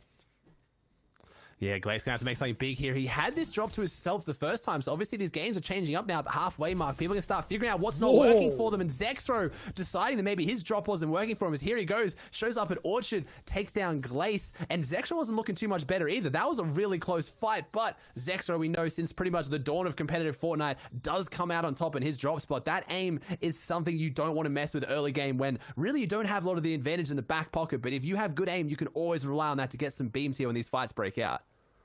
Well, what happens though when you put 2 big fighters next to each other? This is Furious and Divine, both very aggressive players, both have the aim, but Divine does not have the HP, and I'm going to predict not even a chance to win this fight with how low he is. Furious is looking so healthy. He's looking so good on the patience he's having and taking the first shot and edit. He is literally running circles around Divine right now, and Divine is not finding any angle to actually take, and there are the 2 shots that Furious needed, and what a quick wipe onto Divine.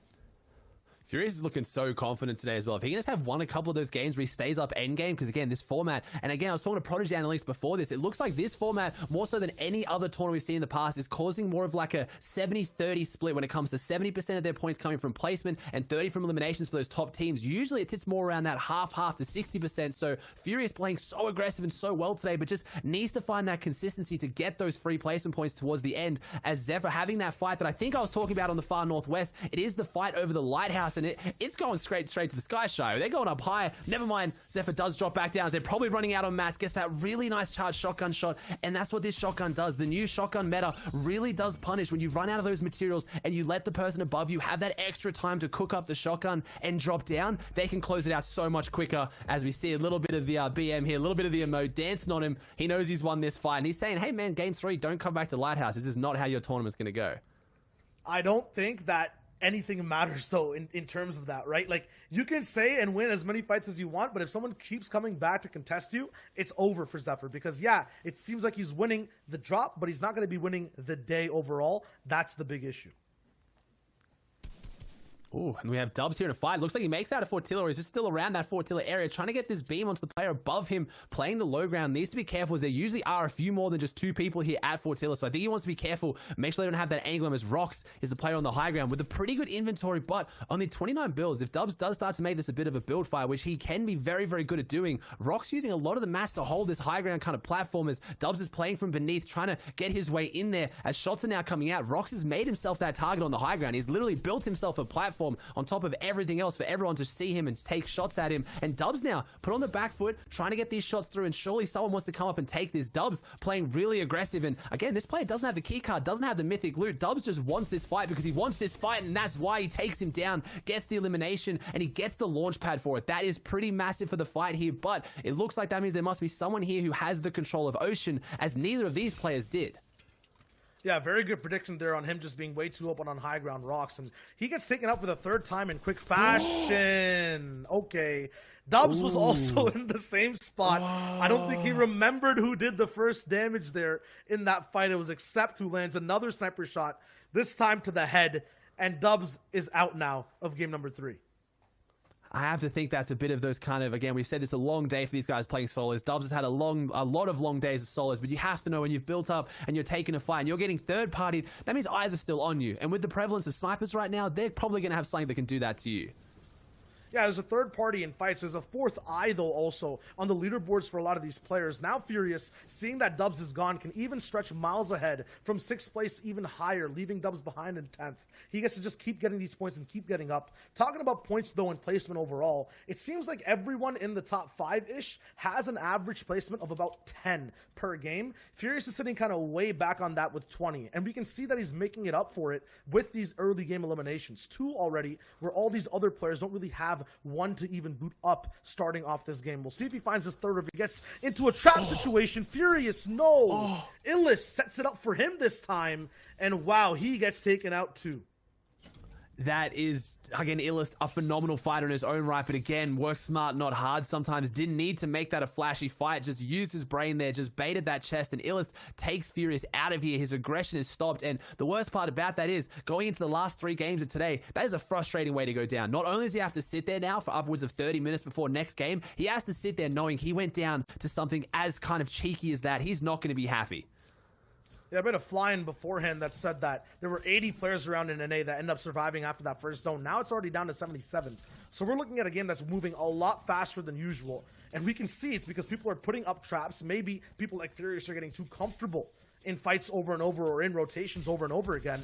And oh my god, another big shot, a drop shot down from Larson. That charge pump is so good at ramping up and then putting down big damage off of these big leaps off of builds. And he makes it 76 players left alive. He still has to move in the zone though. Yeah, and I know Zeke always talks about having that self-contained meta within tournaments, and I think we're seeing that meta across all the different days, though. A lot of the players here have either not qualified, and they're feeling the pressure and have to start putting up some big games to jump up there, but also some of those players who already have qualified and maybe feeling a little bit more comfortable with their playstyle, maybe feeling out a little bit more, and they just want to go a bit more aggressive, maybe kind of show some aggression at their drop spot, or just show that they're a big name in the pond. So I think those kind of all factors are closing this game out. As Seaplit gets some really nice beams onto Aspect, and he does. Aspect goes down. One of those players players who has now made it into, this is his third time making this round 3 situation, but unfortunately goes down. He has been dropping at the old shark, and he tries to make his late rotate, and Seaplit is just waiting for it. Now he gets to take all those fish that he had in the back pocket to make this zone rotate. An instant beam onto Aspect that he couldn't defend against. Not only was this an elimination onto Aspect, this was a hit to his mentality too. I know that he's a very momentous player, sometimes playing with emotion too, and that emotion is good when you're playing really well, but a double-edged sword when things end up going wrong for him. I hope he can bounce back in game 4. For now though, Seatplate rises in the ranks. We were talking about 6 points being the place you want to be at if you want to qualify, get that top 50. Seaplate's now at 7. He could push for 8 or 9 if he ends up getting a little bit of survival down in the end game. There's so many other people though in this game. Aviv, who we've seen survive all the way towards the end, he's 11, a little bit ahead of the pace right now, but will he survive it out in this game? A lot of people now are slowing down. We have 75 players left alive. Could see a little bit of surge, but I don't think it'll be too much of a problem. And these zones are very scary ones though as well. They're pulling far southeast, so it goes around that caddy area, obviously playing into the hands of that very, very dangerous loadout, but also is a lot of mountains in this area too. It gives you those really difficult zones where it goes up, down, and oh, that was a headshot snipe from Aviv onto Calc. Calc goes down. Pretty sure we're going to hear about that one. We normally do. He is out of this lobby, and Aviv kind of finding his way back, and he gets a double as well. Did Calc just get an elimination, or was those maybe Marauders? Because that's a lot of leftover loot. That's not just Calc's body there. That's something else. There's like a purple charge there. We were talking about emotionals or emotions and emotional players. That's Calc getting taken out. You mentioned it. Definitely going to be hearing about that somewhere. Here's Edgy. And this is just surprising to see someone from Caddy Corner at 2 points right now. Kind of just 50-50 uncontested. Usually when this happens, we saw it with DreamHack last night, like people just end up rising with each other and end up surviving till endgame. He doesn't have the kit loot at all, so I think that might be one of the issues. But at the same time, we've seen what's been happening to him when he gets around Marauder packs, when he gets box to box. His shots just aren't landing today. Ooh, he's proving you wrong a little bit there. Misses the headshot, but gets a really nice body shot. Let's see if Edgy can pull it back. He's one of those players that can have a rough start, but can really finish out strong. He's been in so many of his tournaments as he is finishing very strong. Pepper, I think that's one of the first times I've seen the combination of a Pepper and a crash pad. The double mobility special just straight through the box, and Edgy steam out the ears, maybe feeling a bit angry coming into these last few games. And I'm wondering, he has 2 eliminations up from Caddy Corner. Who has Kit's Shockwave Launcher? Who has Kit's Charge Shotgun? Because he's basically cleared out that entire POI, but that mythic loot is not there. Exactly, and that's the one thing you got to mention as well. We saw how powerful it was, giving reverse that boost when he got it just even coming into the end game. So whoever has it does have that large advantage as we have a KBM gamer pushing forward here, trying to get this high ground beam if he can. This player's in front of him right in his rotation path. We see the white line there, his quickest path to zone. Doesn't have to take the quickest path, but looks like he wants to take the quick path through, but maybe should have gone for kind of easier waters here, calmer waters, because KBM gamer's on the back foot. He's got the minis, he's got the big pop, but is he going to have the time to get them off? I'd have to assume not, unless this player maybe wants to take this chance to disengage, but no, NA East is showing up here in aggression as we've dropped under top 70 now, less than 70 players alive, and looks like he's not disengaging, but needs to close this out quickly. He is making this take way too long. He let him get off the minis and the big pot. Massive misplay here from whoever this is. He drops back in, and now with that extra shield, makes the advantage, takes down Cozy. I'm not sure if Cozy got too cozy there on top of those builds, but he had every advantage show, and he just didn't push. He just sat there and waited. I mean, he got absolutely outplayed by one of the slickest and I would say cleanest crash pads I've ever seen. That was perfect in the amount of builds it broke, the timing it was therein, and then an easy pickup there so fast. Edgy now, once again, in another box fight. He is definitely agitated, not happy with the first 2 games and how they've gone. He's pushing for his 3rd elimination. He's trying to climb back physically himself into the competition. He's going for another quick shot. Nice control there with the pyramid, but he won't find another tack shot to hit right afterwards. He has the edit on this ramp. This player might not have any builds left. It's NPen. Completely wiped out. Edgy's just a playstyle we don't normally see from Edgy. He's one of the most consistent players up there. Sent and Edgy known for just their ridiculous consistency when it comes to these kind of formats, these stacked lobbies, but he's obviously a bit frustrated here. And this is what's probably causing, again, these lobbies to drop. We've talked about it. I believe Edgy has already qualified here as well. I'm almost positive he has in the top 20, he's placed top 50. So he's looking to just close this out and maybe just have some fun with it. And it's crazy to be that good that you can then just wipe people this much in these fights against some of the best, as KBM Gamer still not out of it yet, as he has Raul behind him, and Raul's got this med kit, but even with this med kit, he's got a long ways to go. It's not competitive Fortnite if you don't see a storm fight every now and then, and it's going to be Raul, these guys kind of near that 13-point, 10-point threshold who are looking to, I guess, fix their mistakes every single game. This is one that you don't really want to be in. Raul, though, could find an easy elimination from this. A 2-box down, though, from the person that he is fighting. A quick sharp shotgun that misses, but the spray is there. Gamer gets gamed.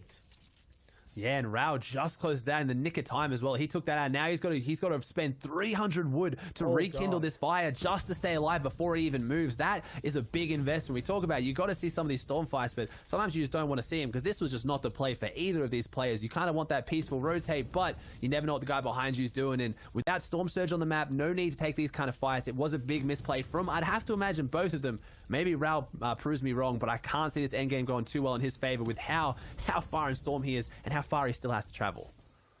I mean, just imagine you're one of these players who are looking at the entire lobby kind of disintegrate a number, right? And you have people around you who are also fighting. You're going to need to put up eliminations. You are going to need to make decisions that end up in having your fight go into the storm, having your fight become a storm fight. Lucky for Rao, though, he gets to survive. Now we're back with Day, who ended up winning that last game in such nice fashion.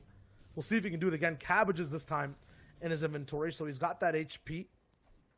But is it enough to actually get first again?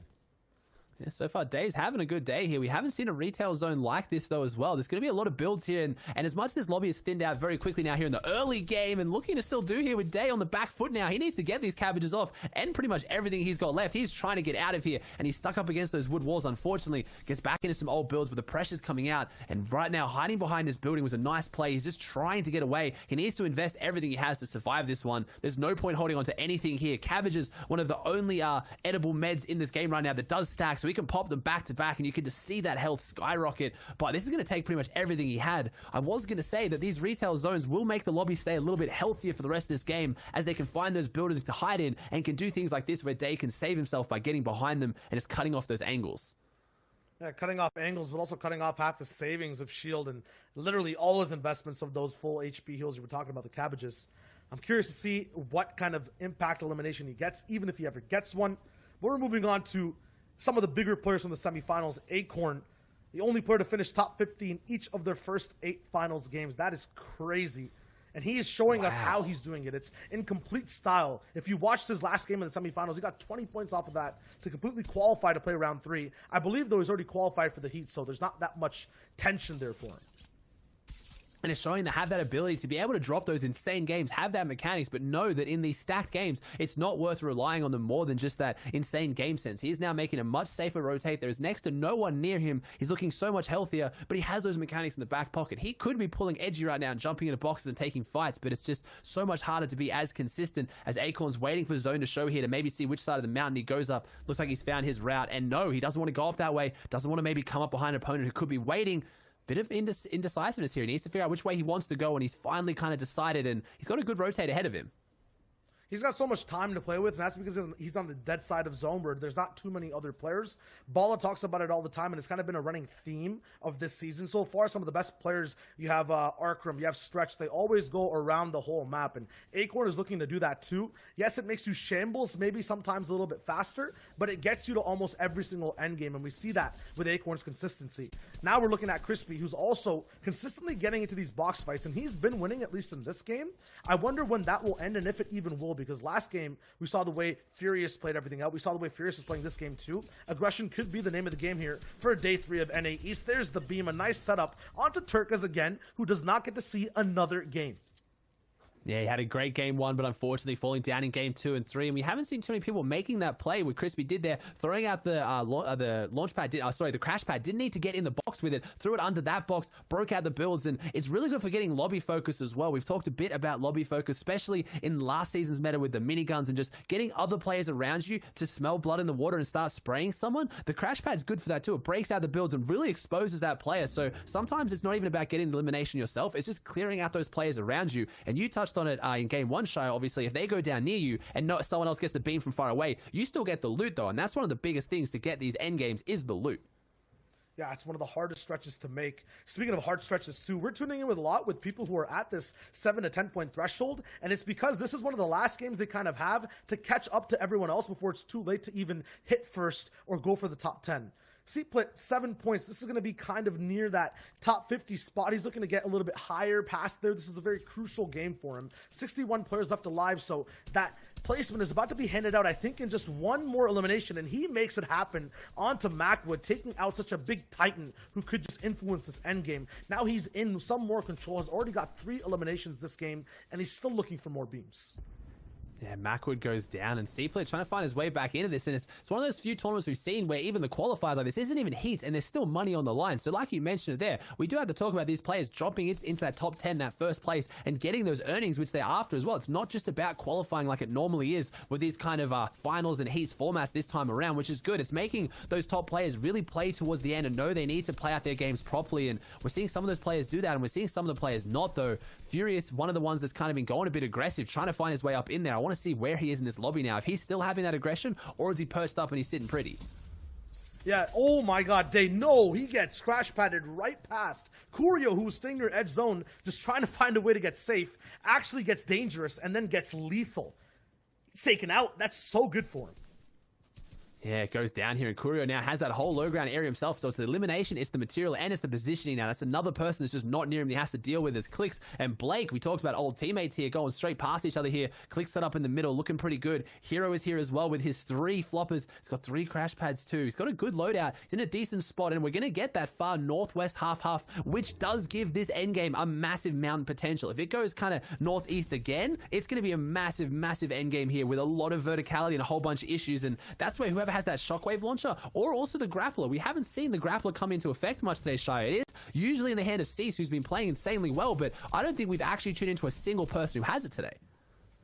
Not really at all, and right now there's so much space to actually climb for with that glider gun and the shockwave launcher. Kurio took out Day, who was in first place, so now Reverse can bounce back and bounce up. Zexro too could have such a phenomenal game and catch up to that first place slot. It's literally anyone's game in this lobby. It's only just a little bit of that game 3 scenario we're looking at right now. So it's that halfway point. Everyone's just looking to find a way to stay at that top spot. Hero is chasing a beam, but at what cost? He gets straight next, box to box, wall to wall. Pickaxe out at the wrong time, but the tack shot does hit. Zone is moving, and he's not in zone just yet. He needs to land his final shot for the siphon. He does. XNB used as a tool for another player once again to make it to endgame. And that was a 2-point swing as well. Hero, I was going to say, if he went down there, that was a massive misplay. He aggressed onto that fight. 51 players alive. That top 50 gets you that 1 point. And 1 point, especially with old scoring formats, getting quite high doesn't sound like a lot. But when we talked about 1 point, I think it was 2, splitting top 30 from top 20, 1 or 2 points is massive. It's the difference between qualifying or making money and not. And unfortunately, XMB is on the other side of that 2-point swing. As Clarity looking pretty good here with 117 builds, no mobility, but a lot of meds, and he gets a pretty good zone. So he's looking pretty as Booger. Someone will have high expectations on today, and Rokane looks like his first time he's made it into endgame here, trying to kind of keep that consistency going we've talked so much about. This is going to be so tricky. Everyone is literally on the zone line. No one is on the left side of the zone making any late rotates, so mid-ground is going to be so dangerous. Clarity already missing 1 crash pad, has to get dropped down. No eliminations yet, only has placement points. He has so many good mats, but he's caught between such a hard spot with no mobility at all. There's the launch pad. He gets it. He's up in the air, but how long will he last? Absolutely naked in the sky, nowhere to connect to, no builds at all. He could get beamed at any moment. I think he'll land. I think he'll be fine.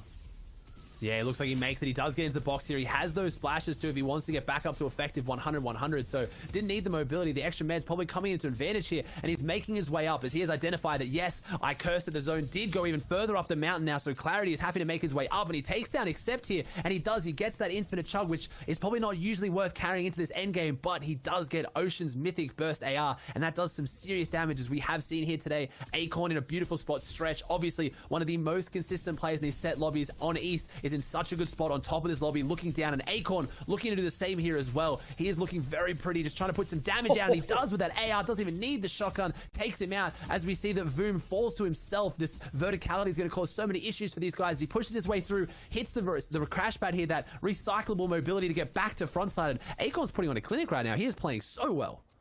It's because the lobby is so compact, but as soon as we get past that mountain, it expands, and that gives sightlines for Acorn. Taking out Illis, and after that, taking out West, so good for him. 3 eliminations overall, 19 points. He's looking to climb all the way up top. Day was at 30 points before, so if Acorn can have a clutch performance, he could possibly grab first. He has to move past people like Reverse 2K. He has to move past the entire lobby too, but he's kind of near second height. There's a glider gun you were talking about, Aussie. It's somewhere, I think it's going to be on this player in the box right now. If Acorn can get there and get that item, he could have what he needs to just take this lobby by storm.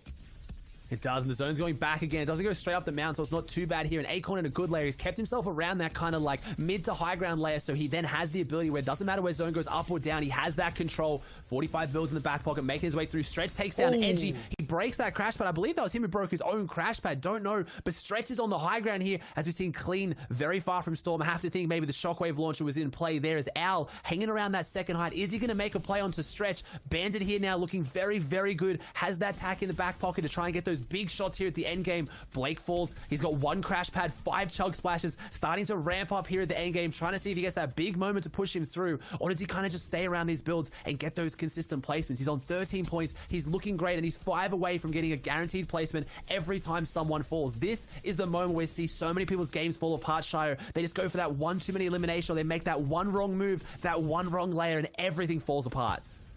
Bandit's already switched layers so many times. He is in such a dangerous spot here. He has that pocket crash pad. It could come into huge play in this next minute. This 9th zone's closing in with. Owl gets another elimination. Stretch now is down box to box, getting that huge kind of reef of Owl's actual taken out from the competition there. Pandus is also on high ground. Booga is down low with TJ Clarity and Jelty. It's a 4-way box fight down below, and Stretch is just chilling all the way up top. Absolute chaos. Clarity gets one. It's onto Booga. Everyone's going down. Jelty's also alive. Bandit is in mid-ground box to box. Stretch now is taking a stroll down to low, seeing what's going on. Bandit is absolutely defending his ground and his boxes. It's now down to 4 as everything calms down a bit. Everything calms down a little bit. It's going to heat up soon. We have teammate upon teammate. Clarity takes down Booger, but Clarity, the only player inside that top 5 in that position to hold on to his mantle, because I think Stretch is coming for him. Stretch wants to hit that hat trick. He wants to be the back-to-back-to-back round 3 winner or DreamHack finals in these set lobbies, as Clarity now can only take 2 ticks from Storm. He's down here. He's trying to see if he can close this one out. Jumps down. Tack gets put to use. Has to take 3 shots. That extra shot may have been too much as Bandit takes him down. So it is Bandit versus Stretch in this endgame. Stretch has the high ground advantage, but Bandit has every other advantage. Do we see our first heal off today? No, the crash pad comes out, trying to use that to get on top, and he does. Bandit in the bounce house, bounces around Stretch though. His aim is just clinical, it is precise. The shockwave launcher in the hand of Stretch is so dangerous, and he closes it out, of course. You call him Liquid Stretch. I just see solid speed right there. What an insane reaction in hitting that shot. I'm gonna need a slow-mo breakdown of that one and the whole game too. I'm throwing it to some analysts and one host who will not be named.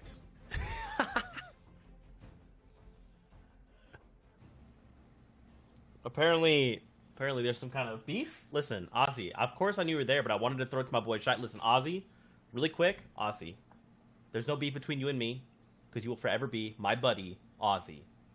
Antics, okay? We're fixed. See, Fortnite fam, if you ever have a problem with your best friend, make sure you go correct it.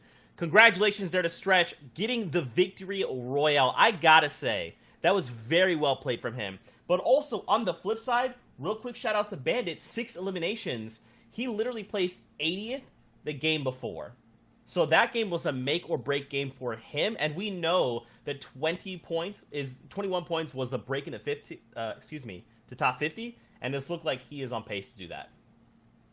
Really solid performance from him, and that's kind of going to segue us in to some players who really should be getting a little bit more screen time and a little bit more credit for how well they've been playing. We talked about Rokane earlier being one of the 6 players who had qualified for all 3 of the finals, and he's able to pick up a number of early game elims here to get himself rolling and really get his first taste and get moving in this set of the finals, and a really good job to execute there on that box push. And this one right here, opening up with a big hunting rifle shot before then deciding to slam straight into Okis right here. And he does it strong, he does it well. He makes it look clean and easy. You can see Rokane just barrel stuff all the way through there.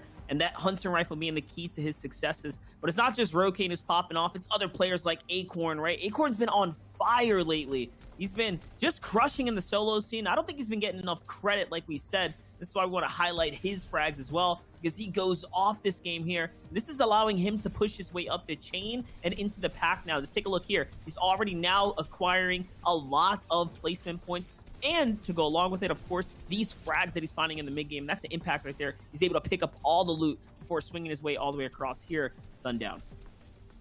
Yeah, and making sure he's picking up not only the elimination, but getting whatever utility he can after the fact. And he's just been consistently making endgame over endgame, getting himself in a good position. And we talk about how consistency when you're playing in Europe and NA East in solos in Fortnite is so hard to achieve, that when you do get it, it's so impressive. And he's doing it by pulling off huge shots like that. But now, let's see what happened with Bandit on this mid target. Because notice he finished the game with 6 elims, but he's only sitting on 1 with 33 players left. And he does it really with that epic tac shotgun and just working box to box and owning like 90% of this layer. I think Shio called it out best, saying he was defending this layer and really making it a point to clean up anybody who came close and was contesting him.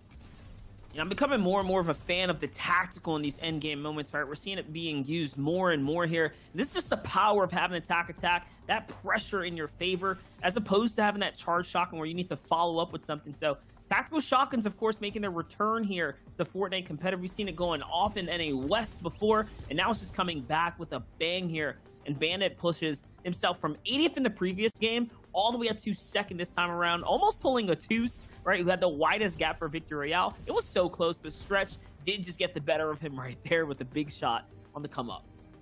Yeah, real interesting crash pad to send himself out at an odd angle. It feels like if he had actually crash padded just up vertically, he might have had a better chance, but Stretch closing that one out. And then also shout outs to Ghost recent signing Clarity and then Jelty. They've been making a number of endgames already, so expect to see them on top of that leaderboard. That's right. Well, speaking of the leaderboard, let's take a look together and see how things have shaken out after game number 3. We're now at that halfway point, and it is now on the tail end to see how things could develop. Taking a look, though, currently in that number 1 spot, you got Ghost Clarity, 35 points, 10 eliminations. Day, though, right behind him with 30. Reverse 2K still holding down that 3rd spot, tied with Jelty now at 26 points, with that Victory out edging him forward due to tiebreakers.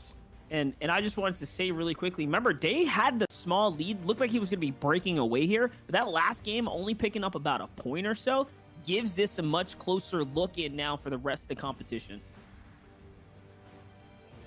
Yeah, he did place 57th in that last game, so could not rack up the points he was looking to, but something is better than nothing. As now we flip on over to the second page, you can see we got Furious, Ral, FN, Miro, Booga, Bandit with a brilliant performance there, pushing himself up to 15th. Presto in 16th, Cuddlebear Gamer 1, Hoofishy, Claw FA, and VSB TJ rounding out the top 20. 21st is Demur, 22nd Owl, then Dubs, Aspect, Vanished a Roller, Hero, Rustic, Corrine, Blake PS, and Turkas in the top 30. Don't forget the top 50 will be the ones who are moving on to a guaranteed spot in the heats. I'm just looking at breaking Riverson, who is popping off. We saw him a little bit in that highlight chain, as well as Rokane, right? These are players that are looking to pull that top 50, right? At least you get those qualifying points, and of course, guarantee your way to heat. So every interaction matters. We know that cutoff has been around the 21-point mark. If there's any time to do it, it's now, as we're breaking into that past the halfway mark situation here in the race for ending up day 3. That's right. They will have to rely on either breaking into top 50 or the series points to push them into the heats next Friday. The games are heating up here with only 3 games left. Which players will make it into that top 50 spot, and who will come out on top in that number 1 seed? Of course, with that being said, Fortnite fam, you know what we're going to do? We're going to go get ourselves hydrated. It is time for a break. So get up, go get a snack, go grab some water. Aussie Antics actually just said he has to use the restroom, so my best friend's going to go handle that. My other best friend, Shy Wager, as well. Listen, guys, there's no beef. Anyway, we'll be right back. We'll see you guys in 5 minutes.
Welcome back to continued coverage of the Fortnite Champion Series. I'm your host, Zeke, and joining us here on the analyst desk, we got Sundown, we got Monster Deface, and we got some games on deck. The last 3 games here of NA East, we're hoping will bring some major heat. The first 3 have already done so, Sundown. They've been pretty good so far. They've been pretty good so far, but really the stars of the show have come down to be Ghost Clarity and Jelty, making consecutive over and over again being top 10 nearly every single one of the matches so far. The question is whether or not they can keep it up. Well, we will find out as we're getting ready to hop over to game. Keep in mind, we're jumping into this one just a little bit ahead in the time. So, Shy Wager, Aussie Antics, take it away, boys. Thank you very much, Zeke, my favorite Fortnite FNCS host by far and best friend. Thank you very much. We're tuning in with Booger now, who's on 21 points, so I feel like Shy has kind of been, I don't want to say flying under the radar, but I feel like we haven't been focusing on him as much. For 21 points, that's pretty good. Listen, for the first 3 games, it's kind of like a scale, right? And game number 3 is definitely a tipping point for a lot of players. For Booga now, he is past the line of qualification. I don't even think qualification's in his mind. It's just about how are his off-spawn fights going? How are the people who are potentially contesting for heats shaping out? And what can he do to stop them? So a very different story we don't usually get to see a lot of the time. Speaking of Booga, though, we have a replay, I think, of Stretch that's also going to be playing. And we're looking at how he is going to be looking at his games early, mid, late game. This is an early spot drop at Caddy Corner, a place where that has one of the best items in the game, Kit's loadout, and he's actually getting taken out. This isn't this game earlier on, so big stretch for a lot of people to fill. Yeah, Stretch has gotten bullied by Bully, so he's left his Misty Meadows where he has won DreamHack Finals and won the last time we saw these NA East Round 3 Finals, so changing up his gameplay massively here to go to Caddy Corners. Not really sure what that one was all about there, but he goes down, unfortunately. Maybe just, again, a long day getting to him. He wants that item, he wants to have some fun with it, or maybe something's breaking down in Misty. Maybe someone's kind of moving it onto his turf, and that's the issue with Heats, right? Like, it shows how important it is to have your drop spot figured out, and if this happens in Heats, Stretch can go from being one of the most consistent players in NA East to struggling. Yeah, and that's not going to be good, but I don't think that Heats is going to be that hard for Stretch. You know, we're looking at the stat right now on the board. Stretch converts an incredible 100% of the games where he makes top 25 into a top 10 finish. Let me translate that for you. If he's in the end game, he is going to accrue a lot of points and put everyone else behind him. We saw him do it last game. We saw him do it time and time again all throughout the weekends we've seen NA East online. And I just feel like this man might just be the next best solo player on NA East. Yeah, and when you think about it as well, like it's surviving 15 players doesn't sound like that insane, but when it comes to the end game, when that is usually surviving an entire rotating zone, which is the most difficult part of Fortnite to survive, it just shows how insane Stretch is once he gets that end game. So you have to think he knows that as well. So I think today something's going a bit off with Stretch. Dropping Caddy Corners is not in his usual gameplay style. You very rarely see him taking early game aggression, and maybe that one game was enough for him to realize, yeah, maybe this isn't for me. I thought going Caddy Corners sounded like it was glorious. I was going to have the items, but now I'm just sitting here watching everyone play for 30 minutes, and I want to run it back with game 4, 5, and 6.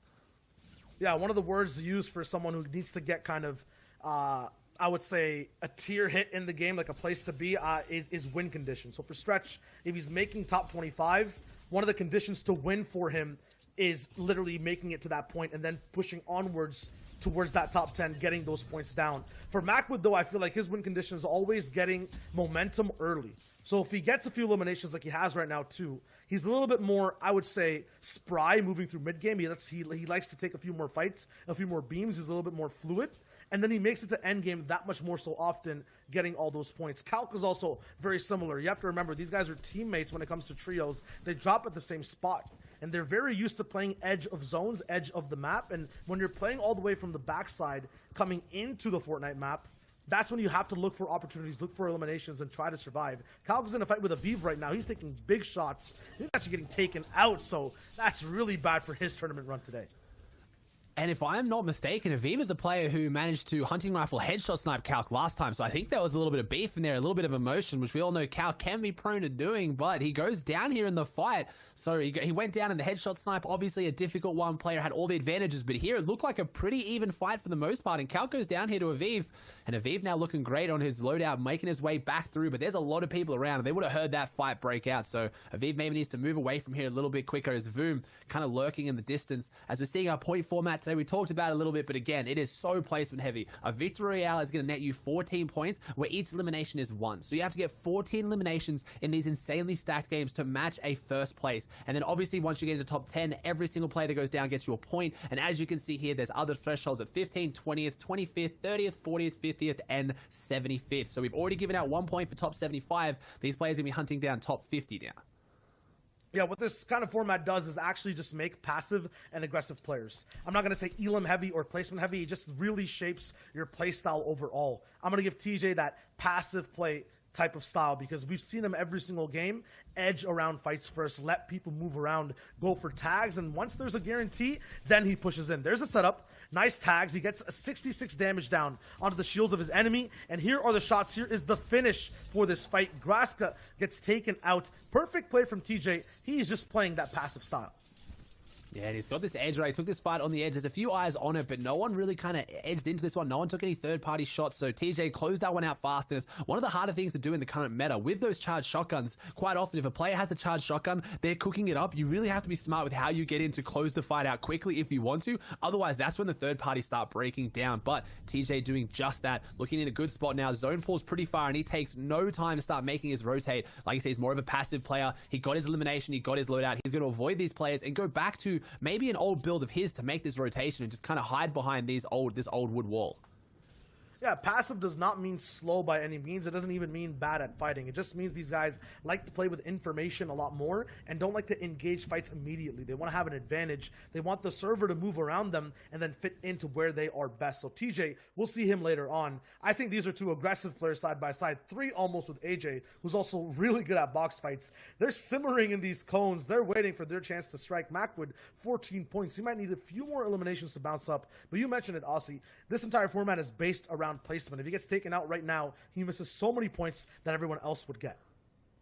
Yeah, he's just sitting in this cone. It's interesting to say he has no 1x1 beneath him. He has no builds beneath him to drop down into. So it looks like he's not really looking to take any shots here. And again, Storm Surge were already below the first threshold at 70, so I don't think that's going to become an issue here today. So he has his eliminations, he has his damage. He's looking like he doesn't want to take any shots. He can't even drop down to take those shots. He's just getting information. He's played aggressive so far. Now he's going to slow it down. He knows there's a player right next to him in that cone. Don't know if that player knows he's there as well, because he's made far less noise than his opponent, who has been moving, reloading, jumping up into the cone. He's just sitting pretty and waiting, and now that cone is being shot on, and that little edit through the floor is straight away the marker that someone is there, because it shows they've just edited the floor, as Macwood now is actually going to go in for it. Never mind, he goes in with the phase in. He does. He puts up that stair, throws the crash pad. It is one of the best ways to get into a player's box. I saw it popularized by Martos, and it's just such a clean, effective way to get in the box, and it doesn't have all the risk of going in through the walls where everything breaks apart and you kind of fly in and have to react. Macwood just drops straight in, gets a really nice shot.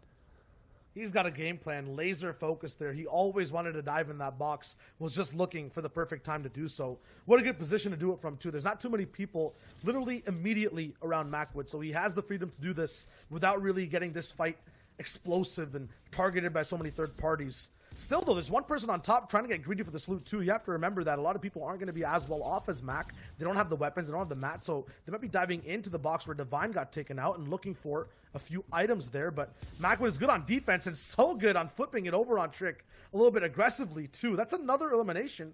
Mac is already at 4. He's playing an awesome game that he needs because his first 3 were not that good. Yeah, he's coming back and playing his playstyle, and that's it. It's kind of crazy. It shows those players who've been around in competitive Fortnite for a long time, like Macwood, who can just go through 3 games, not really find their footing, and then somehow just kind of turn on a switch. Maybe he decided he's just going to play it more his style. He's going to play a bit more aggressive. Like you said, it's not just all about placement or eliminations. It's playing passive-aggressive, but at the same time, he's taking a lot of information there. You said it right. He went in for that fight when he knew there was not a lot of eyes around, and the third-party potential wasn't there. I feel like you hit it right on the head that a lot of people just assume that aggressive players aren't smart. It's just they choose when they're going to be aggressive based on the information they have, and they back their own mechanics. I just call it confident. Yeah, confidence, passive aggressive. We can dive deeper too and talk about detachment and immersion, right? If you talk about and look at Mac and Calc separately this game, Calc just seemed a little bit detached overall in the fight. Didn't have too many builds left. Was kind of desperate to get something going. Mac would even Prickly Boy right now. They're playing box to box with Crash Pads. They're very immersive. They're getting into these boxes, getting really real and nitty gritty into the competition. Mikey getting taken out immediately, and now Prickly Boy has even more Crash Pads to work with later on for rotation. But if you're in the fray of everyone, you you are that much more aware about what's going on around you. Magnolia beaming you won't have that much of an effect if you're Prickly Boy. Macwood being right beside Divine won't be that threatened if he's more immersed, and being that much more engaged with everything just makes you that much more faster to react. Here's another one. Okay, you can have fast reactions. Doesn't matter if you're getting steamrolled by D-Roller. I don't know if we can run that one back. The analysts, I know they're listening. Monster, Sundown. I don't know if we can get a replay on exactly what happened there. It looked like he just dolphin dived under the builds, and I don't know if Macwood was maybe just not on a cone with no floor, and he just kind of went in. I want to see exactly what happened there, because he got in and closed that out so quickly on a player that we've seen closing everyone else's games out, so it can turn that quickly. One player, too, who I think has been playing a little bit too quick and now is detached, is Aspect. He got sniped down left and right, but getting these eliminations, that'll make him that much more immersed. That'll make him that much more active. 2 right now to start off this game and really just bounce him back, because we saw what happened, getting sniped, getting beamed really in the mid game, not even making it to a circle this small. Now he's active again, and you've seen what an end game looks like when Aspect is there. He has complete control of the mid ground. If he's low ground, he survives all the way to the end. We were talking about stretch, but his win condition too is hitting that top 25.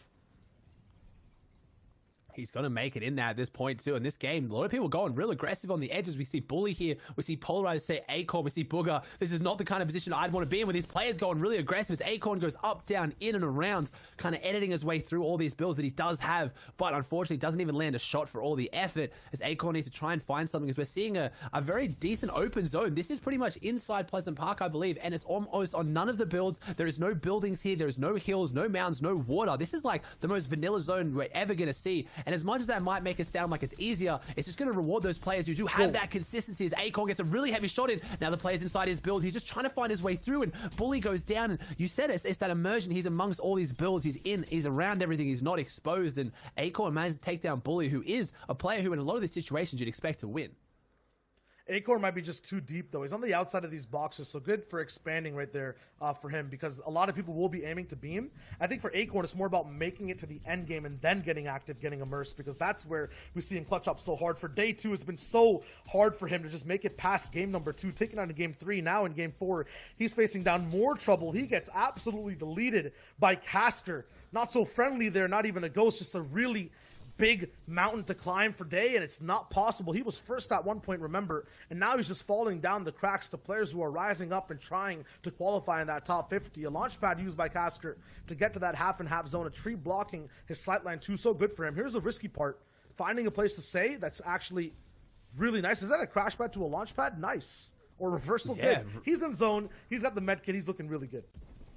Yeah, it carries those kind of momentum across as well. As I think we're getting, here we go, we are getting the instant replay. We do love the spectator team. Thank you so much. We have the replay of exactly how D-Roller got in here and closed out this fight with Macwood. So he swims under the stair, and he does. He comes up and through. That's all it took. So Macwood was using the rotated stair towards himself to get a nice little angle underneath, and the only area that was exposed whatsoever, D-Roller just steamrolls in with the dolphin dive, and that was one of the cleanest closeouts I've seen, and something that you don't have the opportunity to do a lot. That was just really quick thinking from D-Roller.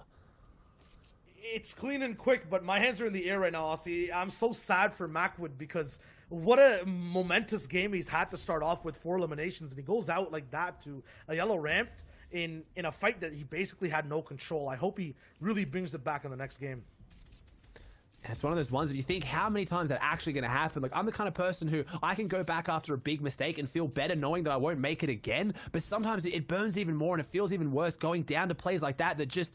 It's just bad luck, honestly. It's just really unlucky. I can't imagine there's many situations you're going to be in where you're on a river, down river, with a rotated ramp where someone can go under it. It's just not something that happens a lot, so he needs to kind of pick up that mental. But like I said, he flicked on a switch coming into this game. There's no reason why he can't do it in these last 2 games as well. As Booger on 23 points is doing well, but if he wants to kind of maintain that dominance that Booger is known for in solos, obviously being a World Cup winner and came second last week, he needs to flick a switch, and that's a good start there with Jared's.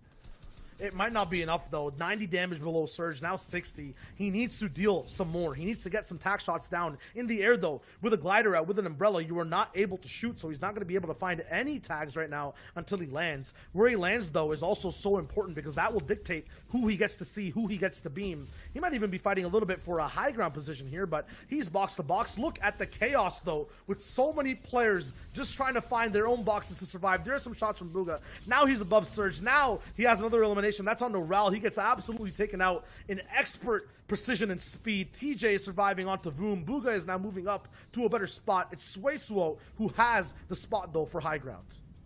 Yeah, so Reverse 2K in his lobby, so we got some of those big names up there, really looking to shake the top of the leaderboard up. Reverse wanting to make a big name for himself here. Furious still in this one as well, hitting that crash pad that I think about 8 different players hit the same crash pad. That obviously means as much as they're all getting the rotations, Reverse gets another elim, they're going in the same path. They can fall in the exact same box, and that's the problem. The crash pad's a great bit of rotation, but it leaves an open pathway to you if you don't pop it, as Reverse is back in a shambles position. But last time we saw him in this position, he did pull it off. He has the pepper popped, so he's going to be moving a lot faster to front side, has the builds, has the minis, and he finds time to get them off as he slips in time top 30 as Suesuo is on the high ground. He doesn't have the caddy loot though, so we're gonna have to see if maybe he can hold this. Maybe he has information that's not in the lobby, because most players who don't have that in hand are usually not trying to stay up here. He does have the crash pads if he gets knocked out to make a quick rotate back in, which is creating some of the most insane plays we have seen so far in this tournament. Who Fishy picks up another elimination, and Suesuo is looking great up here. He's just making his way through in nice and slow.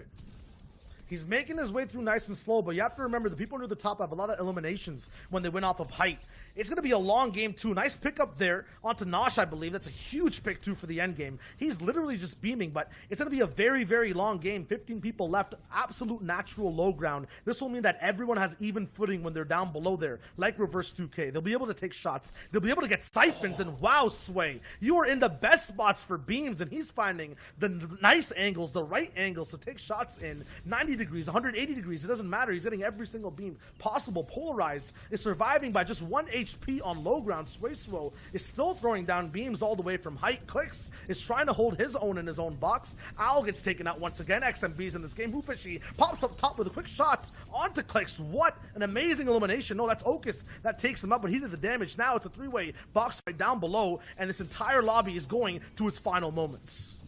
And Reverse right now is racking up those points. We're inside top 10. Every player that goes down is an extra point for Reverse. He went into this game, though, on a 9-point deficit behind Clarity, who's not here. Can Reverse make it up? And no, he can't. Reverse falls down in 6th place. Suesuo making his way down slowly. You touched on it, Shio. Right now, these end games right now, the high ground's been the advantage until this point, but you have to jump down. You have to get into the fray. You have to go toe-to-toe. Can he close it out with only 4 people remaining, Shio?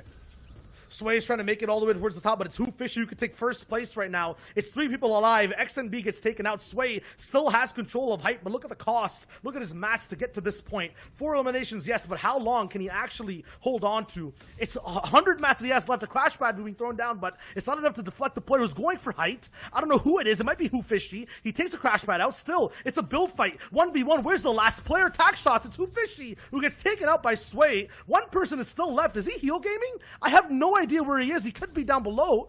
He's going for tap shots. Yes, his player's finally inside the zone. Sway is going for shots. Drops down. Zephyr was there to survive till 2nd place. Wasn't enough for Hoofishy to stay all the way in 1st. What a game with complete actions all the way around. Yeah, Zephyr just hanging around there. He wasn't doing any crazy action. We'll have to see exactly how he closed that one out, because he was just in amongst it. So we're going to throw it over the analyst and Zeke to break down exactly how he did what he just did. He came 2nd. Great cast, guys. Of course, Zephyr there finding himself to 2nd place. You know, we'll have to see if we can get some things on that a little bit later, but from what I could see, it looked like just some pretty tactful plays, right, guys? Just kind of navigating where he needed to, being and hiding in corners to try and hit the placement. At least that's what it looked like from our point of view.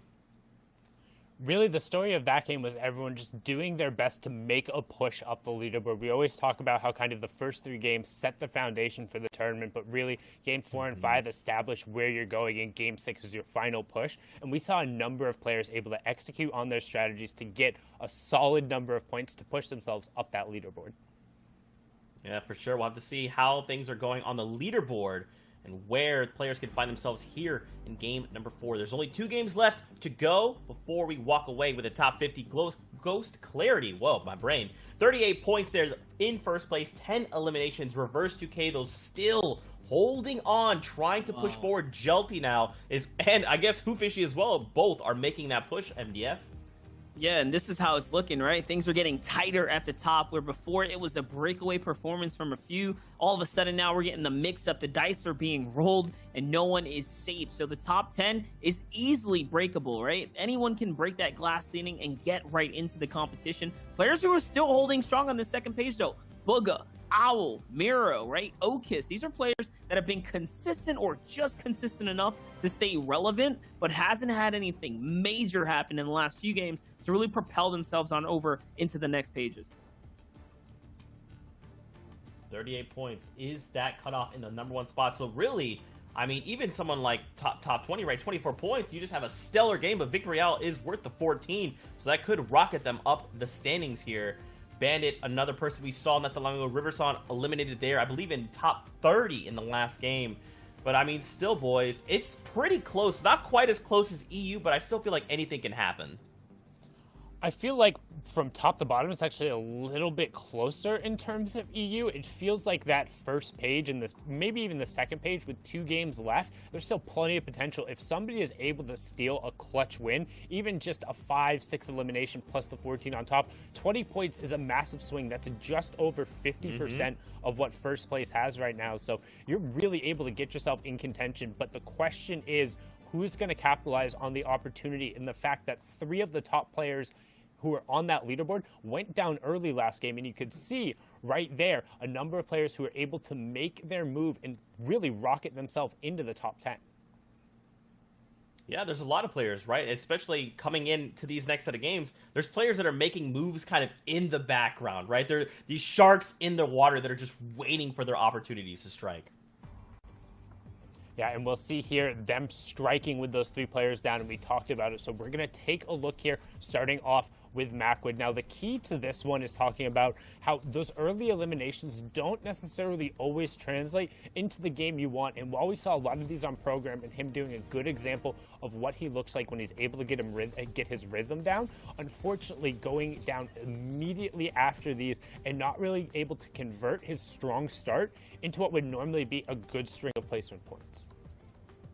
Look at this entry right here. It's the one that we broke down earlier, showing you guys the new ways you can get in with the crash pad from right up above. And Macwood does it excellently in this competition, but it's also going to be the results that gets him dropped by D-Roller in just a little bit. But, I mean, look at this. Setting up the pre-edits here, right? Allowing players to jump in like a trap door.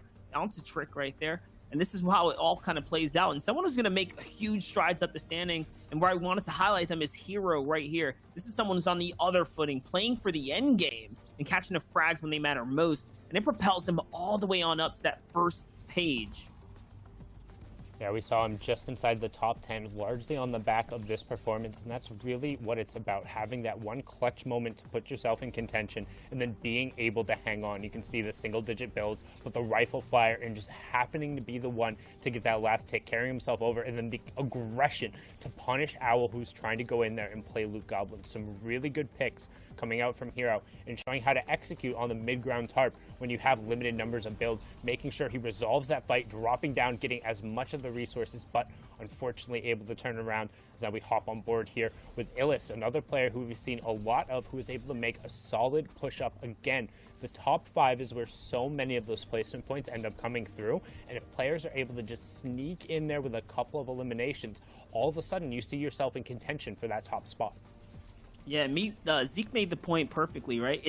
It can swing back either which way. One good game. So going from 9 points this game, Illis is going to swing up in a 9-point swing towards his favor here, grabbing up 20, and which all of a sudden he goes from like back page, right? Not even near top 50, now knocking on the door for top 50. And here's Who Fishy, someone who's been consistent in doing it as well. All the way up here now is going to find Illis right in the exchange right here, and then find himself all the way, literally soldiering his way to the final moments, to the final engagements. We didn't really get to see his perspective too much. This one was on the 2-shot, but it is showing you that he's playing that low ground, he's playing it well, and he's been consistently gathering his focus to make it through the end game. And his ability to convert on the elims was the difference between his other games. He's been racking up a lot of placement points, but now getting a number of clutch eliminations, and right there at the end, unfortunately, will end up falling just after picking that one up to Sway, who rocketed himself back up. But again, both those players now inside the top 5. And as we go into game number 5, shout out to Prodigy Analytics, any player who's in the top 25 right now still has a very much so realistic shot of taking that number 1 spot. So this has been one of the most competitive rounds we've seen yet in the FNCS with 2 games remaining. And it's partly due to the fact that the top are falling, so it's giving the others that time to rise up with the tide. Guys, I mean, the hype could not be any more. Like, last week I was excited. I was like, man, these games are going to be incredible. Today, though, these guys, EU and NAEs, have said, you know what, guys, listen, we gave you like the pretty strong games. We'd say like a B. Today's like an A, all right? That means heats, A+, finals, A++. We'll see. With that being said, guys, we're getting ready to hop into game number 5 here in NA East of the FNCS. So let's send it back over to Aussie Antics and Shy Wager to get us in. It's been a day of pressure with reputations on the line, and in Game 5, it's make it or break it for every player playing in NA East today. Ghost Clarity holds the crown right now at first place, but how long will that last with many hands reaching for the throne? I'm Shy Wager, this is Aussie Antics, and we're here to wrap up the day for you in NA East.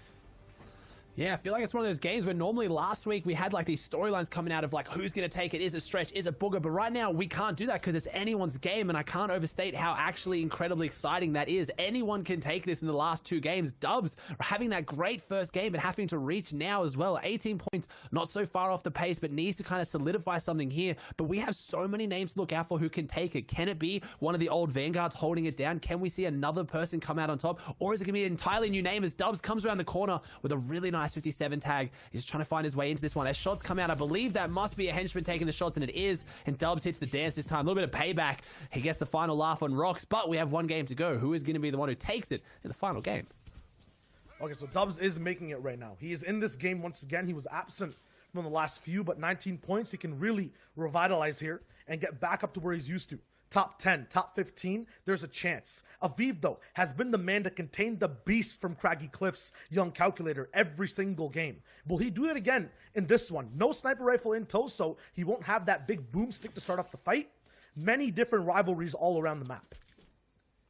A lot of rivalries breaking down. Aviv, to see if he can kind of hold something here. It's a good little drop. He gets so much loot of this quite easily as we see 2 players over at Risky in a bit of a scuffle as Zexro takes down Glace. So one of those players having that early game aggression. We saw that already. It looks like maybe Zexro is holding down Orchard, and that is going to be his drop. That is where they ran into each other before. Zexro didn't start the day there, but he's finding a lot more purchase in these final games as Aviv comes up with that legendary pistol. The 52 double headshot, some serious damage coming out. That's enough for him to want to crash pad in and really make this fight a fiesta as he comes through and gets another tag onto the opponent, though, so he's damaged both these guys. It might be Prickly. It is as Prickly Boy who goes down. Notice the skin, and Aviv picks up the double elimination. That's 2 eliminations here, but I wanted to talk about this. Last game, Prodigy Analytics came through with the insane statistics that if any player has more than 3 eliminations going to fifth zone, they have never made top 10. Aviv here looking to break that, though, as that is 2 eliminations that happened quick, and he gets them out of the way fast, so he could be the one to break the curse. But it's showing out today that early game aggression is not paying off too much when it comes to the long run. They get in way too over their heads. They get in way too deep.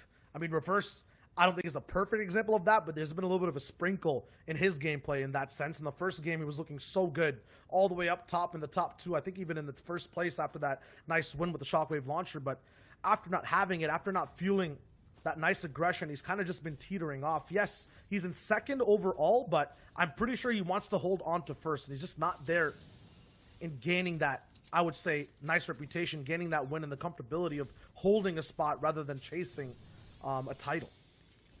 Yeah, and holding a spot has kind of been the story of a lot of these games and a lot of the regions. It really is those players at the top that have held on to it, and they've kind of run away with it a little bit. Arkroom, Stretch, we've seen Benji Fishy in EU as well, but this is a real scrappy tournament here today. There's a lot of people really close to that top or around the middle too. That top 50 is looking pretty heated, and a lot of these players here have already qualified that are inside that top spot, but there's a lot trying to break their way up into there, and they don't need to play too fast, but they're going to have to play consistent in their last 2 games as Pandush on 30 points is looking very, very good at Sweaty, and there's not a lot of people around him, so Sweaty looking like a pretty good drop so far as he's making his way through, just gathering some of those materials back, and he has what is a pretty favorable first zone here. I don't think that Sweaty has been copying too many of these zones here today, so this might be Pandush's game to really jump up there.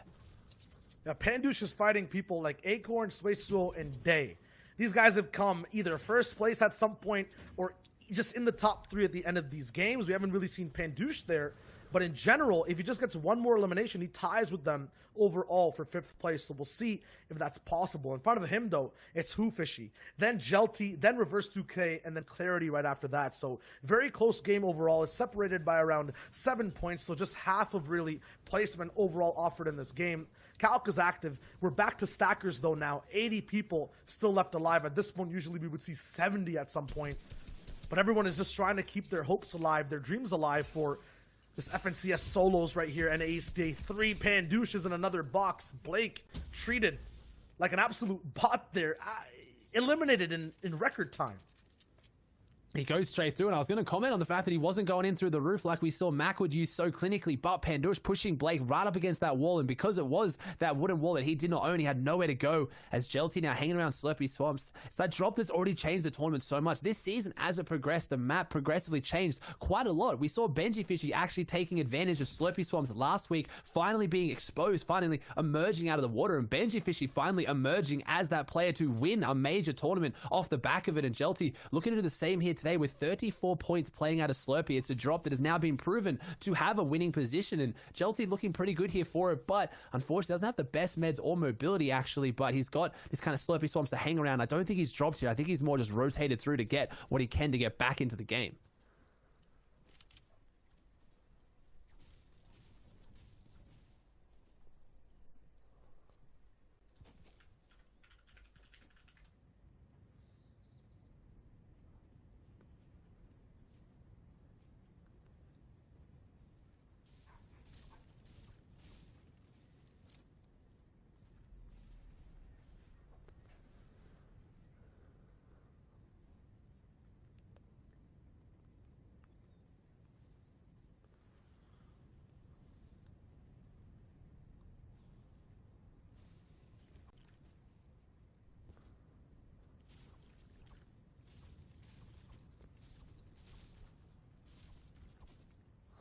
They can jump straight up there as well. Acorn is going to kind of play it slow, play his game the way he has been today, and that's the thing now. We saw Zexro change up his game strategy, and he did really well towards the end, but I think it's a bit too late for that. These players have to play what they've been playing. I highly doubt a really big change in Game 6 is going to do it for him, as we saw Stretch try to go caddy corners and have a big gameplay strategy and not really work for him, as Clicks here in a box fight that we know he is so comfortable with, as Larson trying to push back a little bit here, maybe realizing what he's up against. No, he's going aggressively in forward on it, and Clicks trying to get those rotated edits off. You'll almost never see Clicks mess up one of those edits, so Larson really has to play it to perfection if he wants to win it, and Clicks comes out with the edit just like that. Larson goes down, Clicks gets the elimination, and Clicks hitting the dance, and ooh, I think we're seeing a little bit of one of the new skins. I actually, obviously during the cast, haven't been here to even check out what this is called, but it's looking pretty clean here. Clicks rocking it, and he hitting the new emote as well, and he's going to make his way back out of this one, and he is really dancing on this player right now. Clicks rubbing the salt in the wounds. We know he is a performer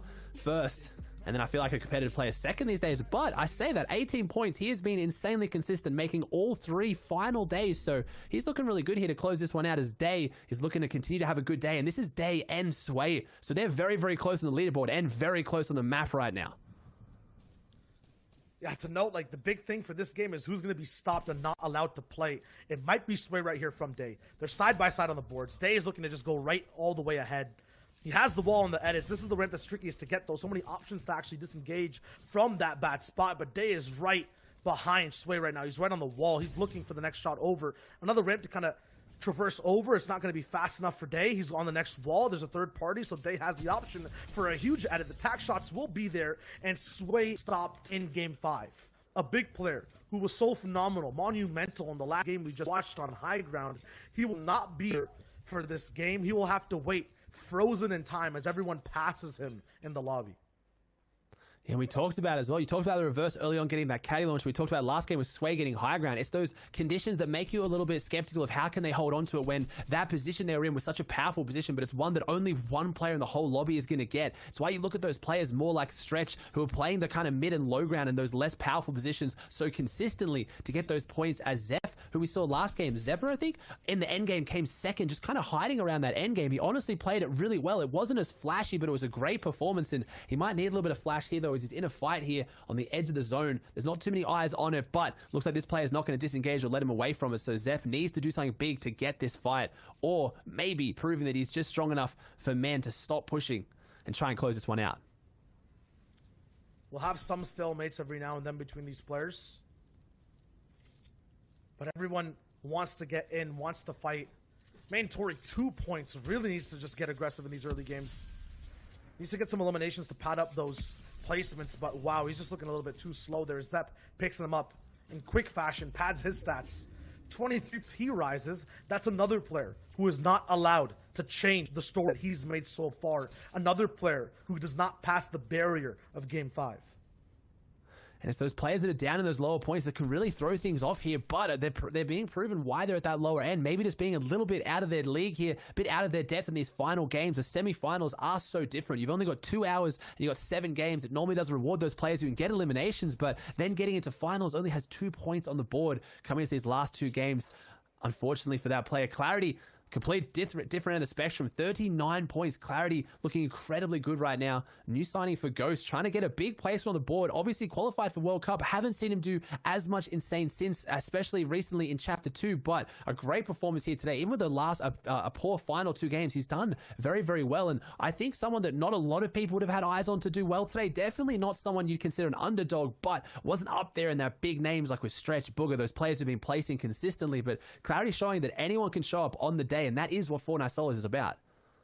Yeah, he's definitely a person that gets thrown into situations, Clarity. Never the one to take control. But this time, I think we're seeing a brand new side of someone getting into end games, controlling his own lair, surviving on low ground like he usually does, but with a new flair. So I want to see if he's into a pit here too in this fight to the finish. He's been playing out. He's going to keep those turning. He's going to be absolutely fine. This is the wood box right now, but with the mats he has, with the loot that he has in his inventory, this is just looking like an endgame pop-off Clarity that we're waiting to just see explode. Yeah, he's in such a good spot. 109 above Storm Surge, only 1 player having to go down before that happens. And that's what I want to touch on too. Last game, Shire, I would not have predicted Storm Surge to go active or even a strong warning coming into that final game, but it did, as we see the Clarity has more final games with 10 plus points in 4 of them than any other NA East player. So just like that, Clarity is showing his flair here to get to these end games. And as I was mentioning, they're playing out really slow once you get to the end. We only have 71 alive, which would not be considered insanely stacked, which is quite ridiculous for how many players that is. But then it's those players that are making it to the end that have the composure and they're just surviving. We're seeing those later Storm Surge become more of an issue than the first 1 or 2. Yeah, and there's a hidden story here too, which is why Surge is being shown up, which is why people are still playing close to the chest. Yes, we have a lot of people who've qualified, but they're these one-off players who haven't made it to the top 50 yet, like Main Tour you got taken out before, who are still trying to push for that 21-point mark, the 22-point mark. TJ's ahead of it. I'm not sure if he's qualified before or not, but it looks like the way he's playing today, he's playing very smart. He's playing top 50. He's not looking at further how he can actually push. Yeah, TJ's got that epic pistol in hand. He gets the beautiful shots onto Clicks. He takes him out. Clicks is gone. Ooh, sorry, I think we're going to be a technical difficulty with Shy. I'm not sure, kind of caught up for me. Not sure how it sounded at home. I apologize. TJ takes down Clicks here, coming out of Pleasant. It's that epic pistol. It's had a lot of kind of discussions around it. Is the pistol to play over the assault rifle? We're seeing some of the best use it, and TJ putting it to work there. That 52 headshot can seriously do some damage, as TJ now not only has got the elimination, he's also cleared his rotate. He's just now making this entire rotate for free with no one around him. Mac with 2s, and we've seen him stop for. He needs to get to that 21 mark to stay above that top 50.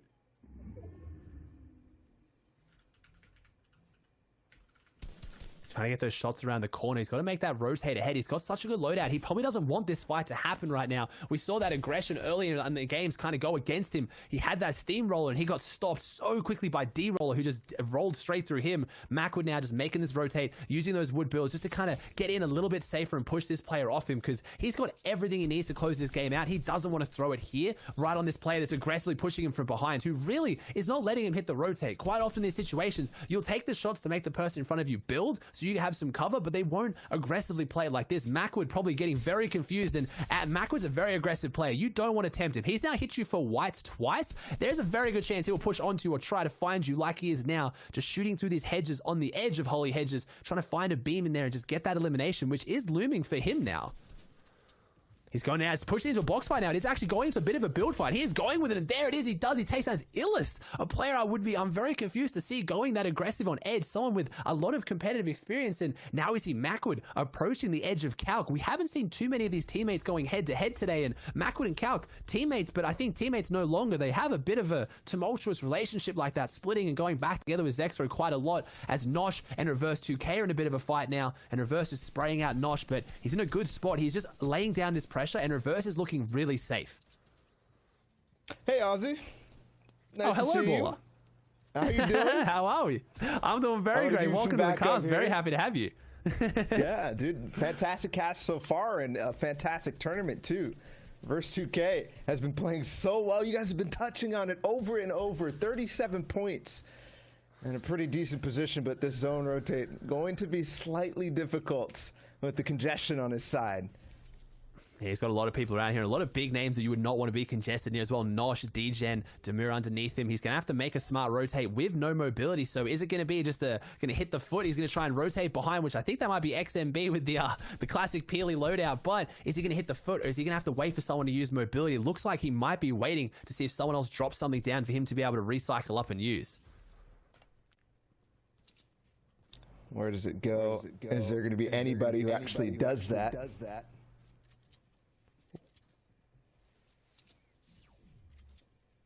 And he seems to have a free rotate. He's caught it.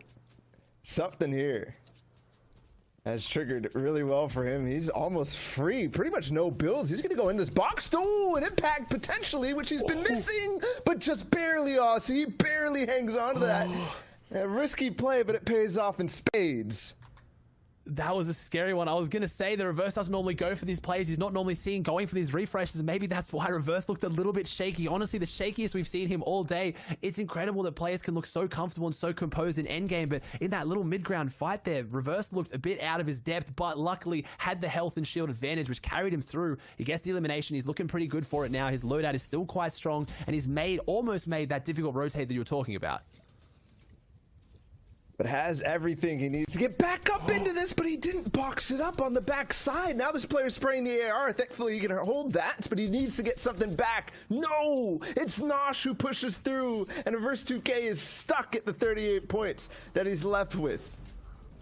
Nosh takes him down. It looks like we're rocking the Axolotl skins right now. The sign of the aggression. Clicks and Nosh both getting in with it as Acorn getting a little bit of a replay here earlier in the day. Oh no, don't do it. Acorn on the roof of this right now. He's on the roof of the gas station just farming it out, trying to see where these sniper shots are coming from, and standing still. Acorn, it's the second last game. You can't make mistakes like that. You saw a sniper shot come out and then stood still and just waited for the second one to fly, and it did. And Acorn, who's playing so well today, gets taken out. He'll be very frustrated with that. So unfortunate. Now Reverse 2K and Acorn, players who were in the top 10, fall before we get into this end game, and that is an issue. I mean, thinking back to Reverse 2K, obviously the impact that he went for, it paid off, but then just a lapse in attention for the time being as another player is able to sneak in. Now a big opportunity here for Clarity G, who's in the center of this congestion right now and looking very good. He's looking very good. It's just his lapse of judgment. It's just such a simple thing, just not boxing out, just not pulling up the builds. And maybe he was a bit rattled from that fight, because honestly, he went in with all guns blazing, confident, and it went south very quickly. And I think he was still reeling from the fight. He was still trying to get his footing back into the game as we see Aspect trying to find his way through this one now. He's going to go in with the crash pad. He does. That was an incredibly good play. Takes down Pandush, who was in 8th coming into this game. Pandush had a chance, and we see Aspect, who's not that many points behind, causing a big upset and just taking advantage of that focus there. Pandush was just focusing with the AR because he thought he was safe in his fully built metal box, but this is what the crash pads have put into the game. Anyone can get in on you at any time. I like this confidence out of Aspect as well. The patience for him to wait until that player was firing off to use that crash pad in. But then this is where Aspect shines. Back in the day, the king of impacts at the start of everything. And he will start one off in the 5th zone. Curious where Aspect has been landing in these placements in these games, because right now he's kind of middling in the pack, at least from what I saw, less than the 30 points that we have on day. 36, definitely got to be up there. Day's looking pretty good. I believe Aspect's been dropping at the Shark, which again is one of those drops that's obviously emerged recently. So taking advantage of that. That's where he was dropping last week anyway. In the 2 days that he did qualify for finals, we saw him holding that drop down. Maybe he's finally secured and no one's contesting him, as Day now trying to see what he can do in this end game with 3 eliminations already. And this is before that. It's going into that first rotating zone now. So it's a pretty fast zone, but he hasn't got too many people ahead of him. They're all boxed up on the other side of him, and they're the ones who have very difficult rotates right now. Day actually looking to be in a good position to close this one out. And I still see some other names too. Who Fishy in the background as well, who's been playing out of his mind. Definitely been in top 5 this entire tournament. And so him and Day definitely going to be dueling. But there's still some big threats, and obviously 41 people alive in the 6th zone. There's a lot to still be done in this game, and it's now going to start moving with 40 alive. And Day's got the launch pad, he's got the crash pads, he's got a lot of choice and mobility. Using the launch pad, unfortunately, it just hits the cone on the wrong angle, but now he's going to make his rotate straight to front side, looking really, really good. Going to box up here on low ground, maybe wait and reset to go with one of those crash pads. He does. He's going to keep focusing on staying on that front side. He's going to link those crash pads together, get that extra momentum, and just keep pushing forward. 288 above Storm Surge. Everything is looking great for him, but Clarity has just fallen in the feed, so our first place is down. So we're looking for those players like Jelty as well to jump back up here, but Day, this could be his moment to really overtake it. He has that legendary shotgun in hand as well. He comes up, puts it to use, 98 with no charge, straight in with a shot. He's coming in now with the epic AR as well. He's got such a good loadout, but unfortunately can't put out the damage with those superior weapons, but he didn't use anything for that, so he's going to jump back down, and he's conditioned this area around him now. But doesn't need that impact right there. Does not need that elimination. He still has a couple of crash pads to start using, and he will start using those. Still has materials too. So plenty of time still in his hands. Who's on height? It's Ral against Who Fishy. Who Fishy might make a play. There's a couple of crash pads off of height. Here's back to Aspect, and he's still up in this. 26th place for him, and finding an Elim. Oh, almost hits the shots. Another player lands by him. Kalk as well in his first endgame of the day, and he'll take height, and he'll take out Ral as well. So starting to do something here is Calculator. And Who Fishy looking to try and make a play for high ground too, but on Calculator, a player that is very, very scary in these positions. He has been in competitive Fortnite since the dawn of time. His high ground plays are beautiful. He can control it, and Who Fishy staying very close to that layer, needs to be careful. Believe he's leaving himself a little bit exposed here. He's trying to find these angles through the floor though, as he's got a pretty good layer, but he is running on absolute fumes right now. 22 builds, no health, no meds, no mobility. He needs a big play, and this is going to be it. This is Who Fishy's tournament right here. 5th game. Can he get the refresh to close this game out, or does he have to sit back and back it up? Game 6, we're gonna have to wait for him to try and make it here. Does he drop down? Because he's now getting focused from high ground. He just wants to stay on this layer and get those placements, but I don't think it's gonna be enough. He needs a refresh, baller. I like that though, dropping down to the crash pad, and it's Miro. He takes him out. I was gonna say a big threat, but what a shot through the air, and still the attention span to make sure he doesn't get cracked from down below. A player made the edit on him. It's still Calc on height. Steens is right next to Who Fishy, but also a lot of players down low. Booga in front of him too. But Who Fishy might be the threat. He's outside his zone. Hopefully he has something to be able to get back into this and actually fight, contend for this top 15 now. He needs something to get back in this. This low ground's looking pretty good, though. We've seen this time after time. That high ground position that Calc is on is so strong to close it out, but you have to go down toe-to-toe like Zep is doing right now. This is 2 good games from him back-to-back. He is feeling the momentum. He closed out last game with a 2nd. Can he do it again, or better? Can he take down the 1st? And he is. He's going for another elimination. He's got another one. 4 eliminations now. He has taken down Sizzlucky. Zep now inside top 8. He's playing this so well, and he's sitting back. He's got those floppers. He's just getting that extra breathing room, seeing what's going on around him, sitting in Storm when no one else is. Riversan falls down to Aspect. That is 2 huge competitive names, as Zep now gets on front side ultra low. We saw how good he was here last time, ball. He came 2nd. I don't know if he has what he needs to close it out. Jumps around the wall, gets a really heavy shot. He is now into top 5, and he is looking so good with the grappler in hand too. He does got that to get up the hill, and he uses it perfectly. Still 65 builds as well to be able to hold off against Calc and Aspect, Mars, and Steens, who are still all up in this. Steens falls as I speak. Aspect is playing way back in the zone. That's a big threat. Calc might not even know that he's there. He's got to try and take the high ground off him. Can he get up and take the high ground, or is Zep going to control it from the low ground? It's going to be a sandwich closeout. He does get the edit out this tack. His aim has been perfect. I don't think we've seen Zep miss yet. Is he going to miss finally, though? It's the 1v1. It is. It is Zep versus Calc. Does he come 2nd place twice in a row, or is it his chance to take the podium? The edit comes out. The shotgun aim. Zep, I think, misses his first shot so far, or no. Calc blocks off with the build. Zep comes around. Can he close it out? The shockwave breaks it out. The AR aim is almost as good as the shotgun, but it's just not good enough, and Calc closes out. Zep gets 2 second place finishes back to back. But there's also some big names who start to rise as well. Riversun, Calculator, and Aspect, they all had massive impact on that top 5. And because of that, there's a lot up in the air. It was already close, but it just gets closer. So we're going to go back into the studio with the analysts and check out how these standings are actually going into the last game.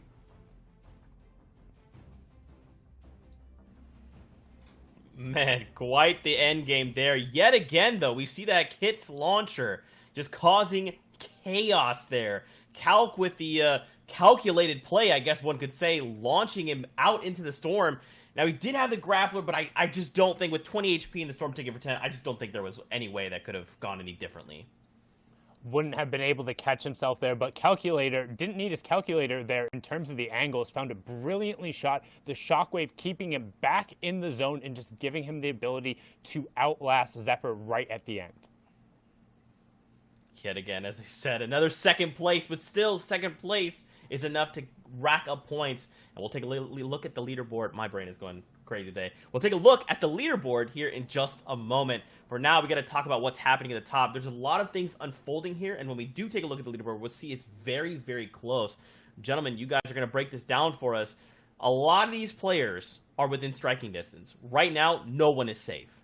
Yeah, it's such a tight run at the top. We have a multitude of players right here. We're talking Day, Clarity, Who Fishy, all of a sudden swinging their way up. And this is because of the fact that it's been so volatile. Players that are turning up and then turning off. It's been a day of offline and online here in the NA East region. And I mean, it gets even crazier because you have players like Zephyr from 23 points. All of a sudden, this endgame was absolutely ridiculous. It puts them in contention to top 10, and we've been saying it over and over and over again. If you're in the second page, you're in the conversation, and Zephyr showing that why mental fortitude and just sticking to your game plan can be so good. I mean, he's just ruthless here with the charged shotgun AR follow-ups, and he catches every impact and then is able to maximize his playstyle by picking up all the loot in the process, extending his duration in this endgame. Just look at him go. Even the upgrades right here, Sundown. Yeah, some good close quarters combat there going on, swapping over to that epic tactical shotgun. I think the key here is his movement, making sure he's getting into angles right there, rounding the other side of Owl, making it difficult to get around. But to notice for Zephyr right now, pushing himself way up the leaderboard just goes to show how valuable those top 3, top 5 placements are. If you're able to get all of those placement points, yes, he falls a little bit short of the victory royale both times, but just from placements alone, he's able to get 24 points from those 2 second places back to back. And now being able to add a couple of eliminations, all of a sudden, with 1 game left, he's in an opportunity to potentially take the entire qualifier home. But just also appreciate how good this end game from Calc is with the pressure over in the storm, using the shockwave launcher both to launch himself into the zone and to launch Zep backwards. I mean, that's something you would expect from a person named Calculator. And not only that, the significance of having players like Aspect make it to endgame. Who Fishy also fragging off, pushing himself off the chain. We're going to see in just a bit how that's going to stand in the leaderboards. And you guys are going to be blown away by how close it is. But even Aspect, again, turning up, right? We haven't seen much of Aspect. But in recent times, Reverse 2K all of a sudden is relevant again. Aspect, relevant again, right? In solo settings where you'd least expect players to shine. Guys, coming into the final game, let's take a look at the standings. This is where things heat up because it is not only a tie there in the first and second place, but it is out till top 8 right now that could be in striking distance heading into the final game. Day right now tied with Clarity, and it's only the victory royale that is separating them right now.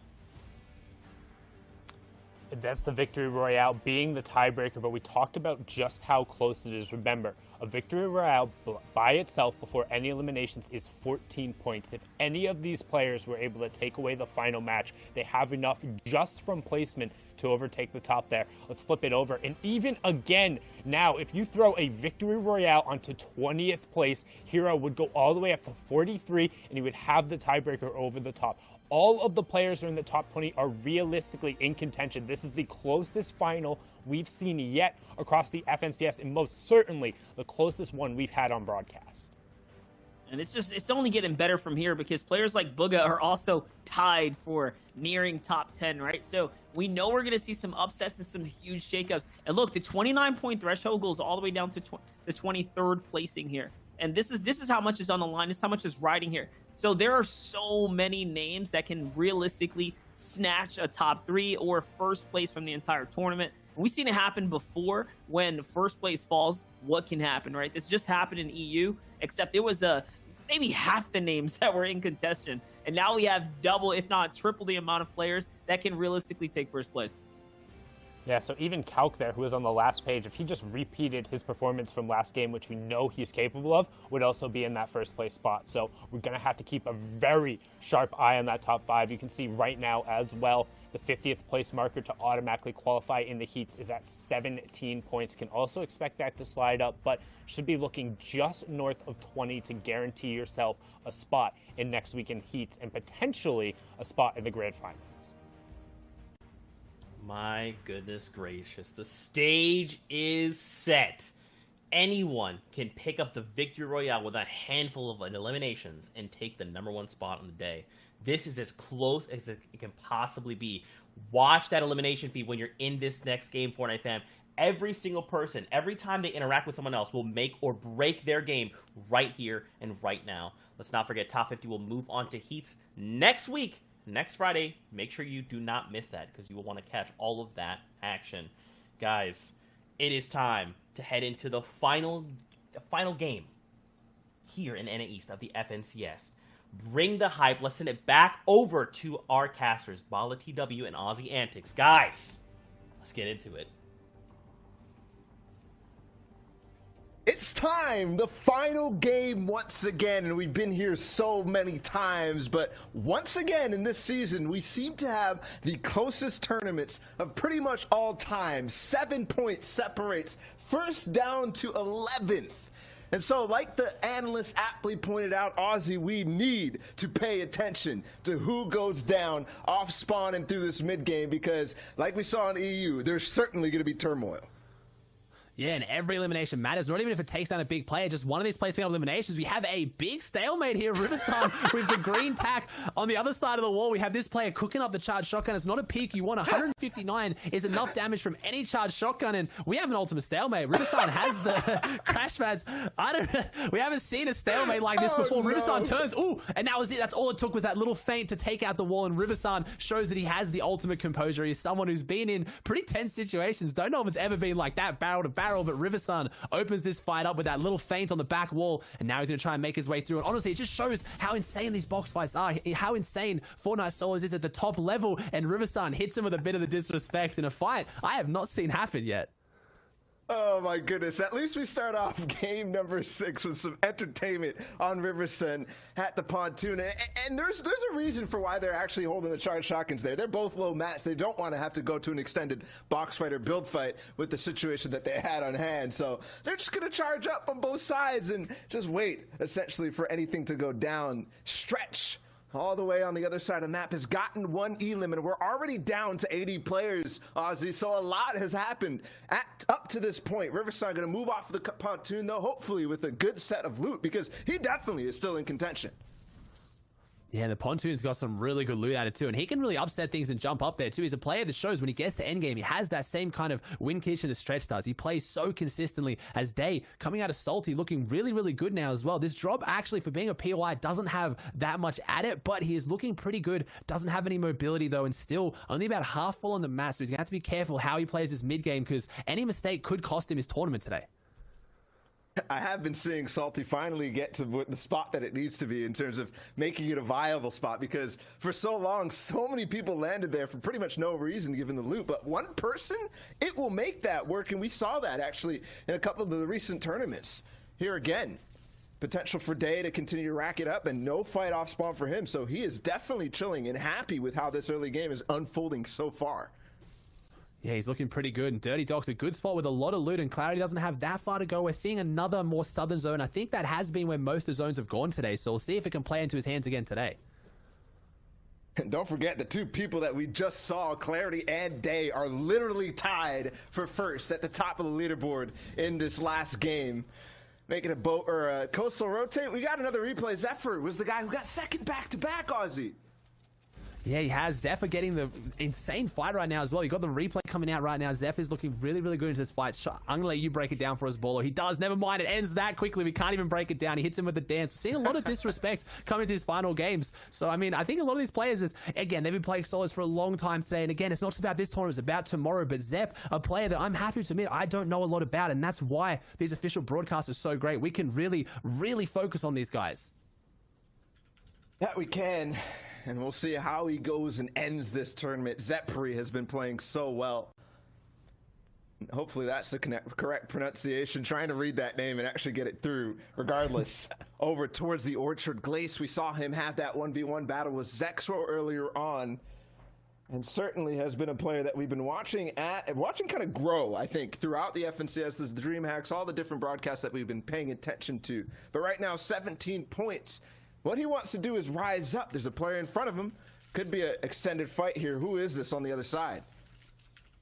Yeah, I don't know who this is, and Glace looking to make his way in. I have to think maybe Glace changed up. Maybe he didn't even drop Orchard. Maybe he dropped here on the edge, but didn't run into Zexor as he has no eliminations, and he's still alive as it is. Glace versus Sizzlucky, someone who's always kind of been around there recently. Sizzlucky looking to try and have a big performance here today, and Glace looking to put that against, though. No, Glace doesn't want to. Gets in, and Sizzlucky goes down. Glace having a nice, clean box fight on the outside of that box here at Frenzy, and he's looking really good now. 18 points, but again, this could jump him up. They want to hold on to that top 50. I don't know if Glace has already qualified, so a big fight for him. There's these players in the top 60 that are looking like they really can jump up in there. Yeah, it really is. It's neck and neck all the way down the leaderboards. I mean, if you look at it, it's within one for so many people all the way down. There's four-way ties so many times that anybody getting 1 or 2 eliminations will push them up 10 spots for just 2 points. That's how close it is all the way down. But even at the top, Who Fishy, 1 point behind the 2 players who are tied up at the top, Clarity and Day. So those guys are the 3 that I'm paying attention to. And we need to make sure if they go down, we have to comment on it and pay attention, because that will give us a clue on who is going to win this tournament.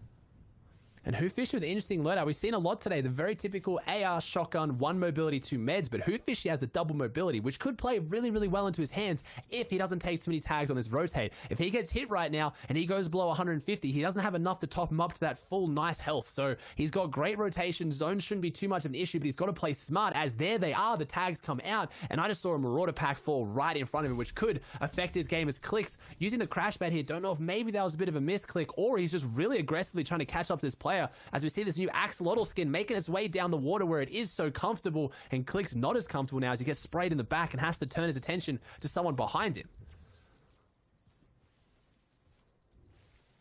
While he chases this, we also get a position, or at least an image of where this zone is going to go. It's going to be Weeping Woods. Click's still chasing. I'm not sure how impactful this is going to be in the grand scheme of things, but we know Clicks will push these fights and take them very strongly, so that he could end the day strongly as well. Hasn't been necessarily having the success that he got in the Booga Cup and a couple of recent tournaments that Clicks has been playing. Obviously the first place from him back then. But in the set lobbies is still where he wants to shine today. Hasn't been that, but right here, right now, he wants to try to see and feel, is there something better I can do in this final game? Is there something better he can do, or just putting on a show? We know that Clicks loves putting on a show as well. Obviously streams all these tournaments, and right now he's trying to close it down. He doesn't want to go down here though, because that will end the entire performance, as Clicks trying to find his way through only 38 builds. You talked about it, Ball. I don't think this elimination is going to be that impactful. They've used all their mobility right now. They're using all their materials as well. I can't think he's going to gain any more than what he's lost from this fight, except for just having the fight for the sake of it. And Prickly Boy goes down and Clicks takes him out. It's very rare that Clicks will lose those kind of fights, but he might be feeling it, the momentum. It's a scary player to have this kind of momentum, and someone else now sneaking in looking for that loot to try and see what they can kind of gobble up here. But Click still has a lot of the control in the builds around here, and I wouldn't want to be that player if I was them. If I saw the feed, Click's getting elimination, and I heard no shield crack on his part, I would be doing just that and getting out.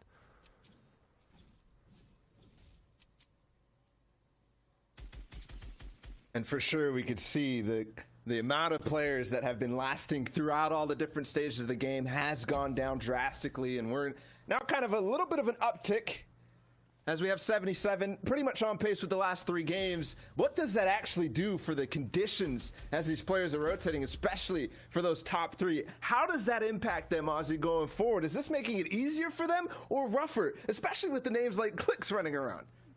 is hard. It makes it a little bit easier because that surge isn't coming up, but also makes it harder because you have to avoid them. If you can stay away from these other players that are picking up the aggression, like we see Zexro here onto Glace. Glace is not avoiding one of these players. Zexro going for this fight. We see Glace and Zexro both under 20 points here, having a very aggressive mid-game fight. So for that reason, it could be argued that it's easier, but as long as you can avoid them, your whole tournament can be thrown in half a second if one of these guys crosses your path and they're feeling a bit emotional or they're feeling a bit aggressive, like Zexro, steam from the ears with a pepper popped, looking to take this fight, but he only has 11 builds, so he can't use that extra speed to try and get on top of this player because he's going to run out of builds very quickly. If he does, he tries to get up there with using very little mats, gets up now, 4 left in the back pocket. Can he take down Glace? This is it. He's now run on fumes, and with that last build, he took it. He pushed Glace down. Maybe Glace is now identified that Zexro has no builds with the way he's positioning, and Glace looking to close it out, using that advantage, and look at the builds. He gets them in, but Zexro jumping back forward through this wall. While this fight not matter as much for that top 5, top 10, it could matter massively for the top 50 qualifications as Glace takes him out and just further secures his top 50 position to go through the heats.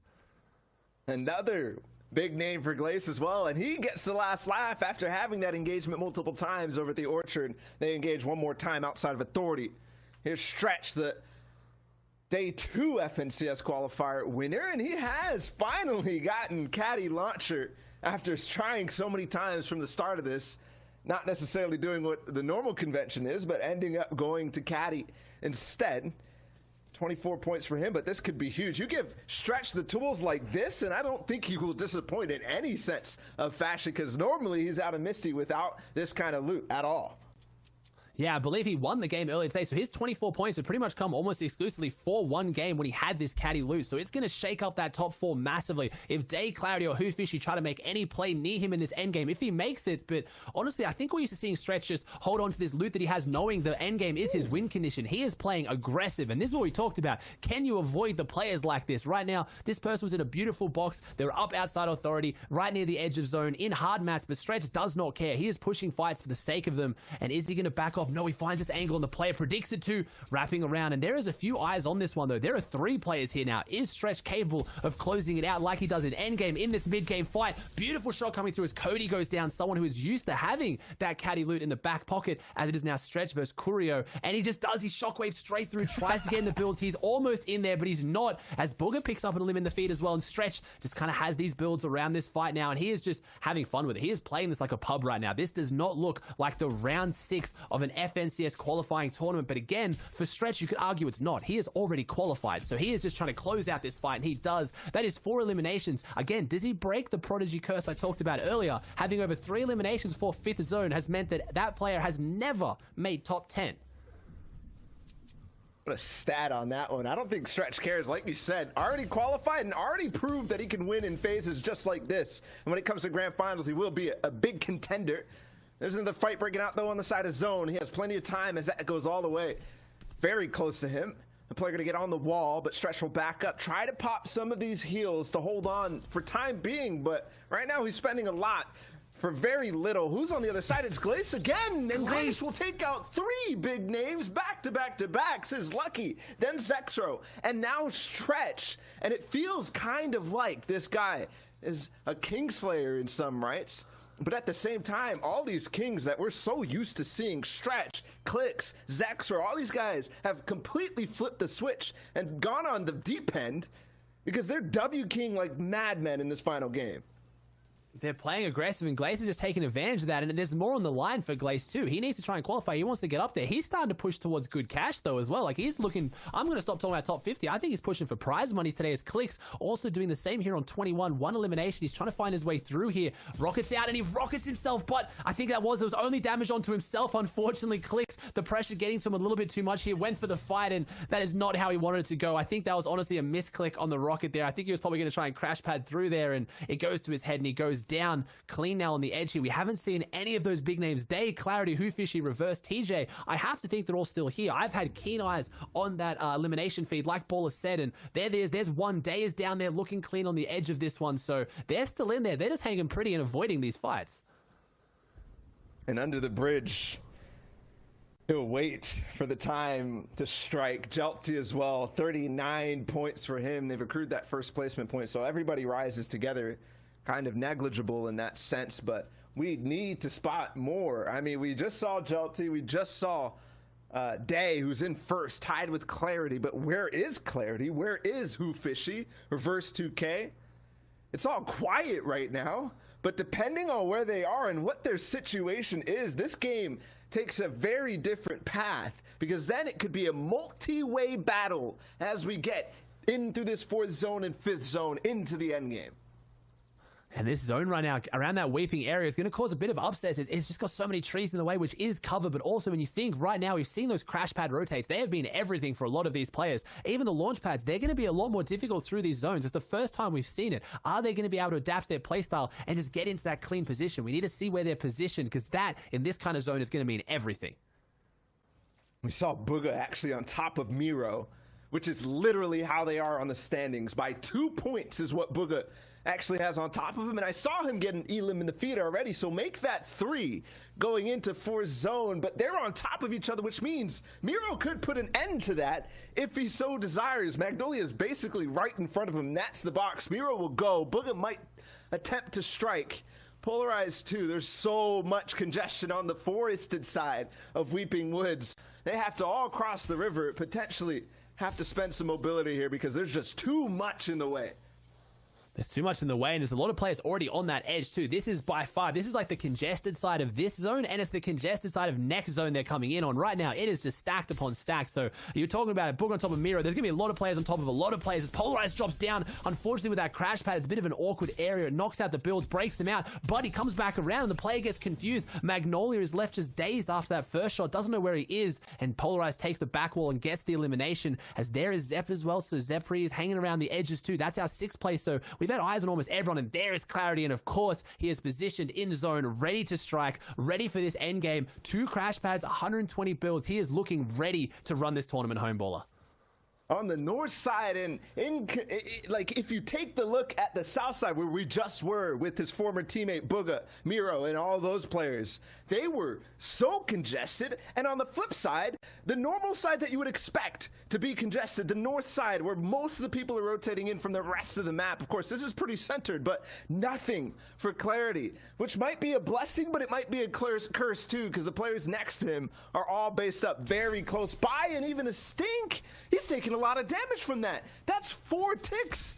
He's 20 damage down. Oh, no. All of a sudden, it turns for the worst as Carnage Claps, with only 4 points, has just taken out one of our players tied for first. And we had Carnage Collapse has now got less than 120 builds, which is what Clarity had. So Carnage Collapse, I think, had 0 builds. He was hanging behind that half-edited metal wall, and Clarity had no idea he was there, just trying to get out of a stink grenade from Mars, just flips the whole tournament on his head, and that's how quickly this can flip now. Clarity is out, so we're looking for Day, we're looking for Who Fishy, we're looking for Reverse TJ. There is no point separating them right now. This is their tournament, and just like that, Chelsea could do the same. One wrong move and you are gone. Your tournament is over, and Clarity has to sit back and watch and just see what place does he hold on to now, because he has no chance. The story is out of his hands. It is to be written by these players we are watching now with 53 alive. Out of his hands, Clarity, but Jelty could be in control, except the 5th zone bounces all the way to the other side. Polarized still getting a little W key on in that 5th zone. Gets Rocane. He's right under Jelty, a little bit farther north. Day with the launch pad. He's gone. He's going. He's pretty much found his way to that 5th zone over the trees. Shouldn't be able to get beamed out the sky, but we've seen crazy things. Jelty gonna make this path. Ooh, with shots. 1 tack. We'll take out Presto, and now Jelty rises by 1. That's so close now to the top 3. Jelty, who is outside of the top 5 to start things off, is now in the top 3. And to make that 2 elims to do it, that's so close. TJ was on top of him as well. There's Who Fishy. So in contrast to EU that we saw earlier, all the top players falling, in this game, they're all staying alive.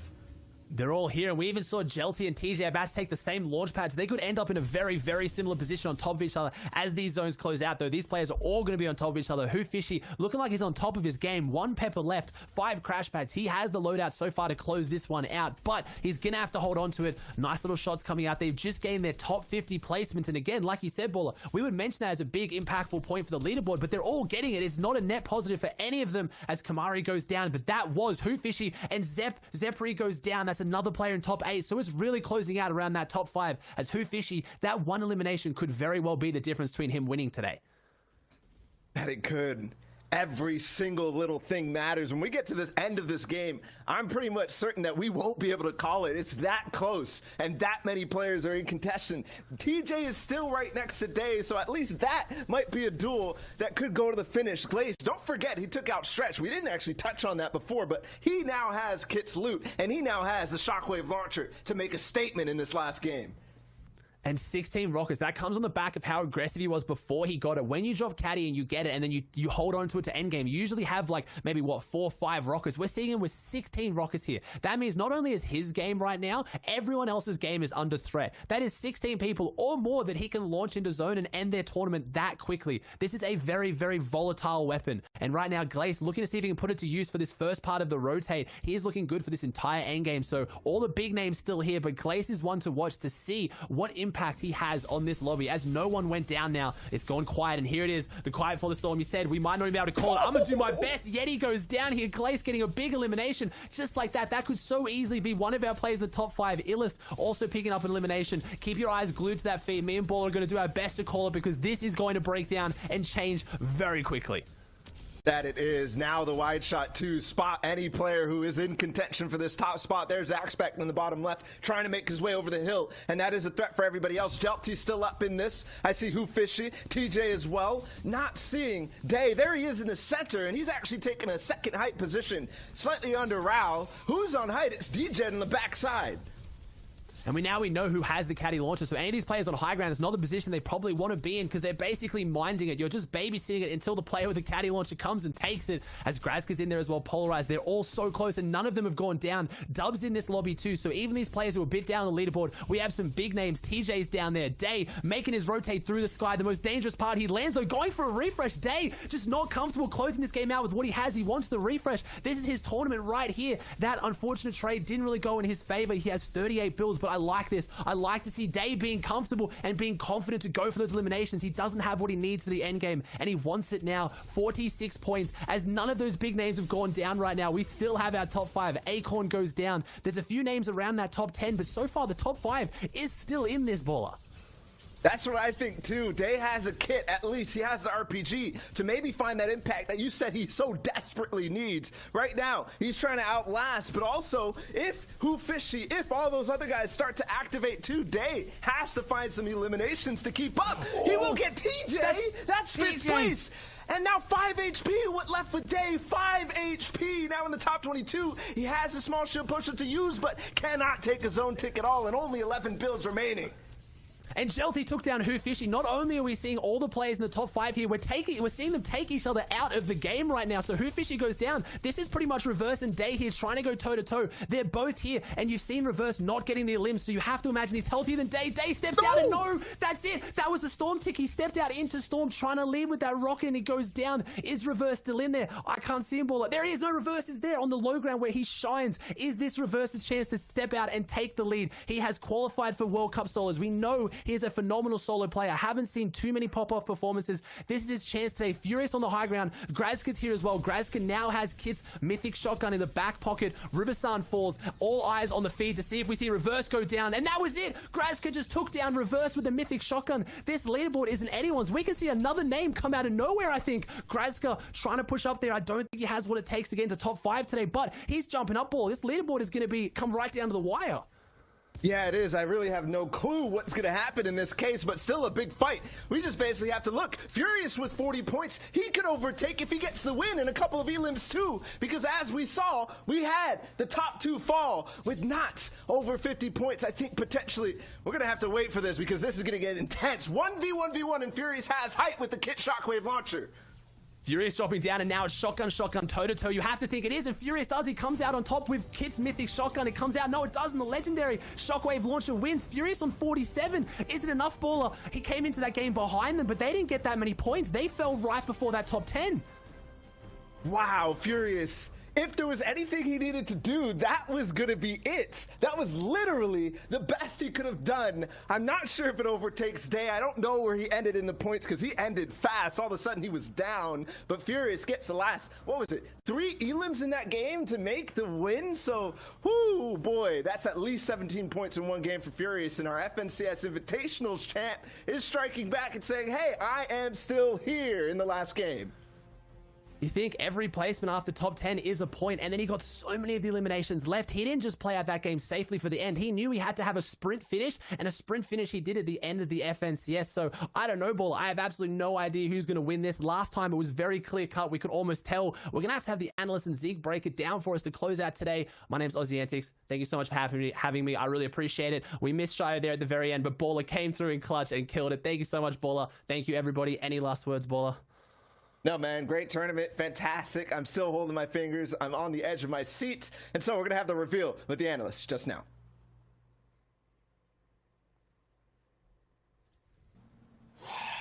Gentlemen, this one's close.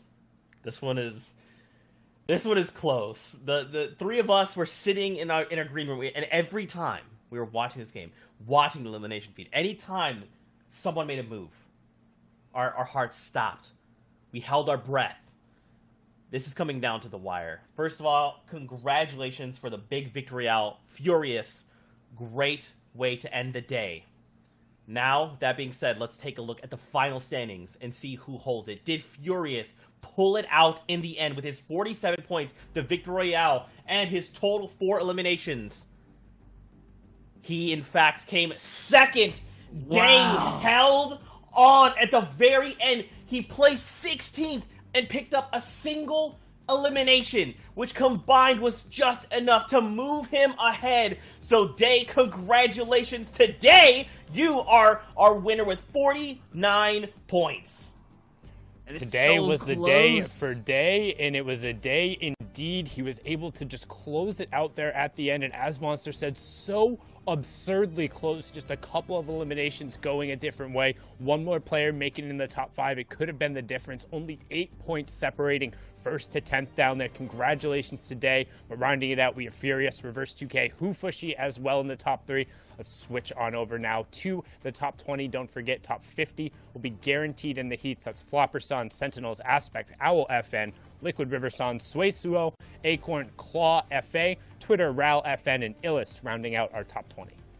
Hats off to everyone in the NA East competitors making this such a close tournament, such a close run. I want to give another shout out to Furious, guys. Let's not forget that it is no fluke. A first place in FNCS Solo Invitational as a champion there, and then take second this time around here for the day 3 of the open calls. So showing you guys that he can show up, and he can show up big. But here's your 4th page now, as we're showing up to that down to 40th placement. These are players that are looking to qual themselves, like we said, to those heats. So all of these games still matter. All of these placements still have significant reasoning into moving in one step closer towards finals here. And that's your last page, Sizz Lucky. The 21-point tie from Tylars, Clicks, Ace, and Sizz Lucky for 50th. Yeah, and 21 remaining that kind of entry. You must be this tall to ride the ride to make it into the heats and guarantee a shot to play for the grand finals. However, everyone else who is outside and hasn't had a shot yet will still have those series points to fall back on. And of course, tomorrow, one more opportunity to push into the top 50 in the region. Qualifier number 4 will be that last chance before we get into the heats starting on Friday. Man, absolutely crazy game here coming out of Day. So much consistency coming out from him that led us to this point, right? Even at the very end, knowing exactly what he had to do to just get those extra few points to hold that lead. Just absolutely incredible play from him. And he had a really solid overall performance. I was going to say solid day, but I'm done with the day puns here. This was his victory royale from earlier on in the session. You can see just working top down, and he did a very good job of making sure he was executing on all of his fights. He's taking a lot of these really close, and the margin for error is so small. We saw him in the last game walking around with just the 5 HP, but making sure he's finding angles, hitting the shots he needs to, cleaning up post-sick there, and getting in on these engagements. He's one of the players we've seen who isn't afraid to dive in, when he feels like he has an advantage, and it doesn't always have to just be HP. It can be positional. Just right there, you can see has the flank angle, able to get the pincer down, and the aggressive play was really what enabled him to kind of establish himself farther up the leaderboard, than consistently making it into the end games over and over is what pushed him over the top.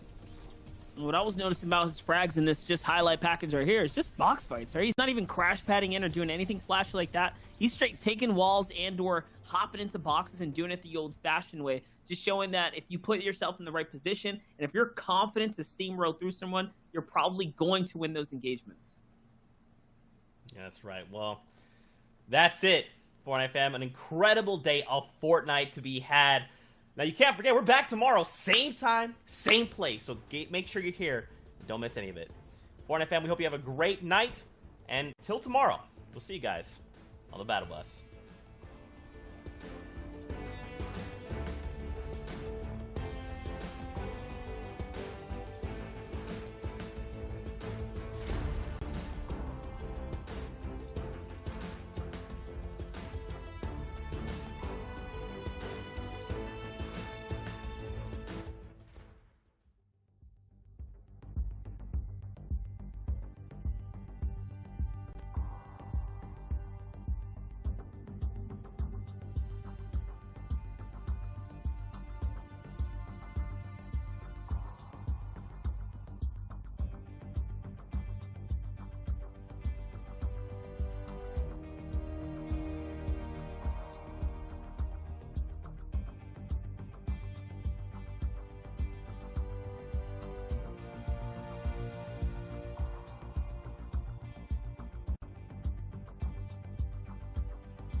Very good. And I got materials and rockets. That's what we like to freaking see, chat. Let's go. Oh, there's one more chest up here nobody got. Chuck splashes. Never mind.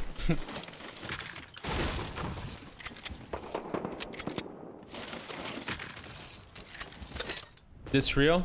Yeah. Wait, why did everyone ask that if it's real? Oh, nothing that I want.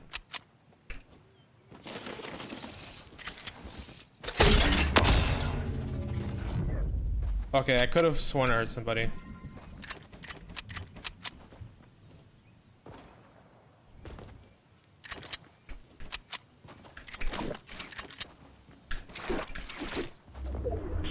Wait, the merch's gonna cost 40? No, no, no. I don't know what it's gonna cost yet. I was like, so if you're tier 3, you get a discount. So I was just like calling out numbers of what it might be.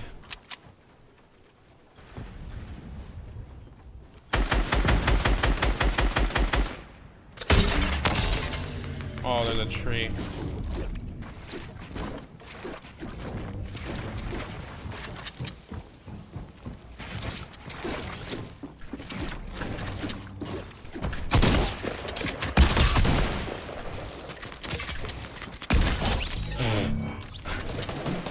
Let's go. Let's go. 5 rockets. That's free. Wait, no, I'm gonna hold a med kit. What the heck, man? Chill.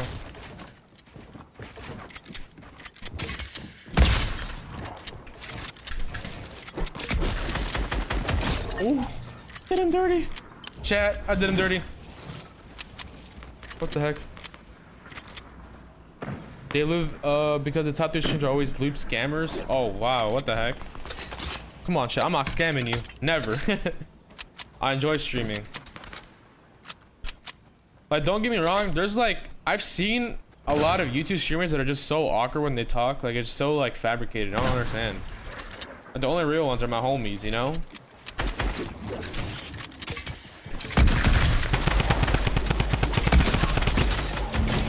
Like, the only real ones I feel like are like Avery and Andre. But they don't fabricate anything. But if you watch like a lot of these YouTube streamers, they just like, I don't know, it just seems really fake with the way they talk. Like, it almost sounds like they're advertising something. You guys know what I'm talking about. Hey, chill, bro. Okay, we get it.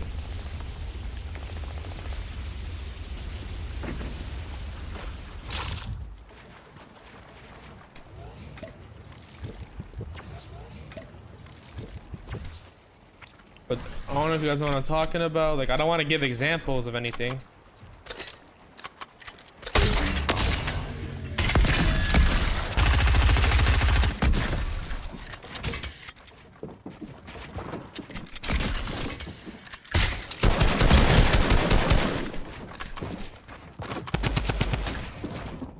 Box.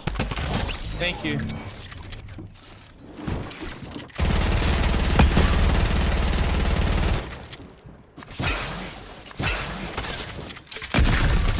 done. Oh, I'm not dead. Let's go. How am I alive? I think I was on... It was on a different platform. Input, I mean. I could say that.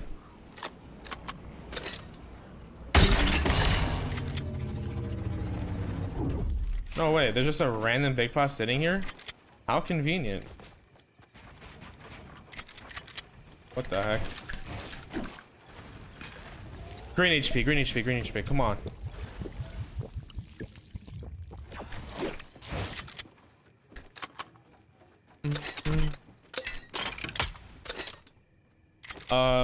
I know you said you don't know how much it costs, but how much you think it's gonna cost? I don't know. We'll see. I won't be anything too crazy, trust me.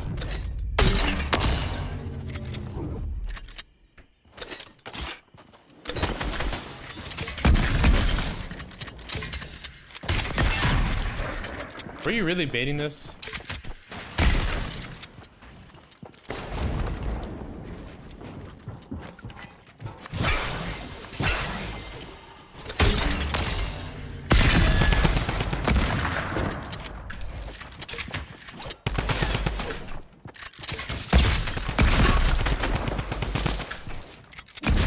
Thank you. Thank you very much.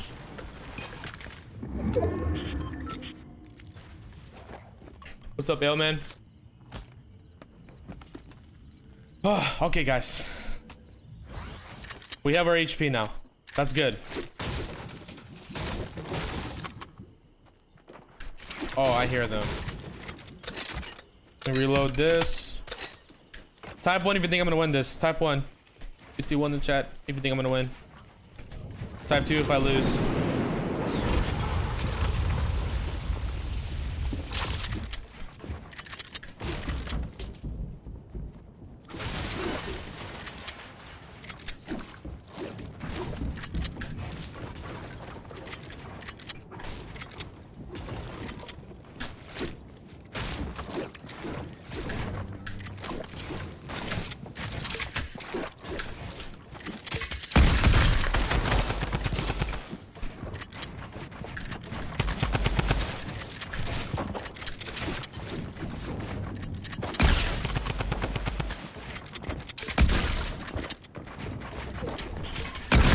Nice, third party.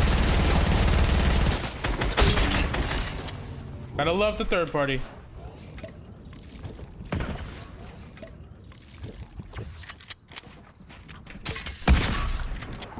Nah, you don't want to smoke with me, bro. Go back down there, fight the other guy. I assure you don't want to smoke. Nice, nice. Now, this is what we call a stalemate, right? No one's gonna push each other. Because if I... Look at him, look at him. This guy, man. This guy has a crush on me.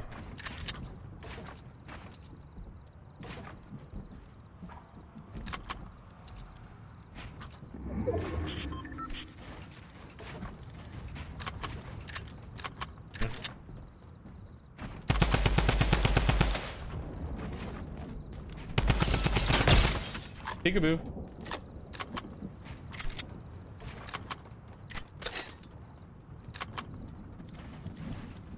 See, now we just wait on high ground.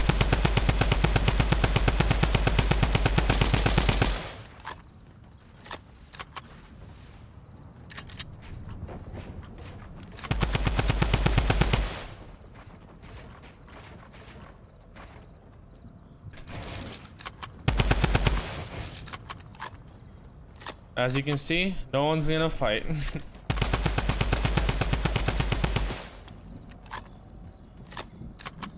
But it's okay.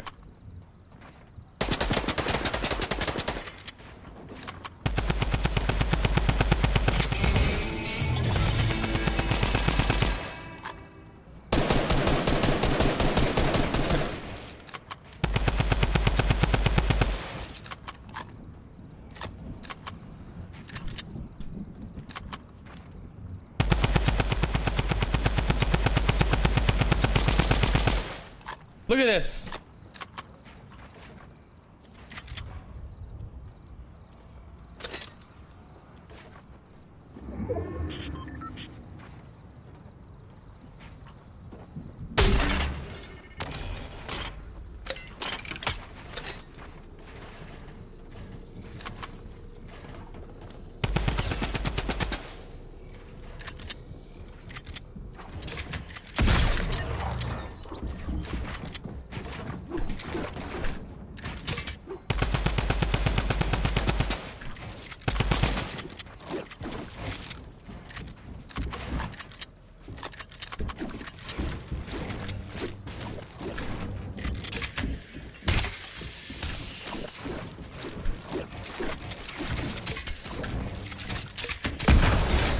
Let's go, Chad.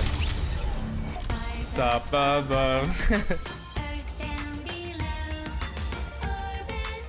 It was a bit of a sweat right there, but you know what? We did what we had to do. GG's in chat. GG's in chat. The best.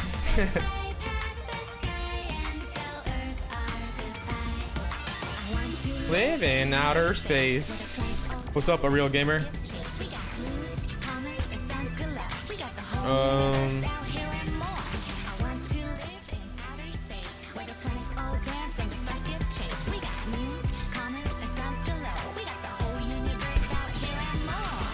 That boy nasty. Best song ever. Do you mind if I stream snipe you, but be a good stream sniper? Hey, if you're gonna be a good stream sniper, put on Peely or yeah, put on Peely. If you have Peely, you can stream snipe me, but you have to be friendly. Only friendly stream snipers, okay?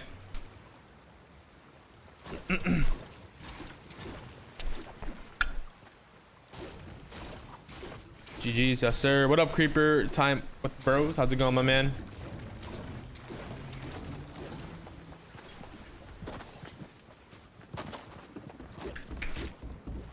You know what? I think Aquaman's the way, man. He's just a really cool looking character, you know?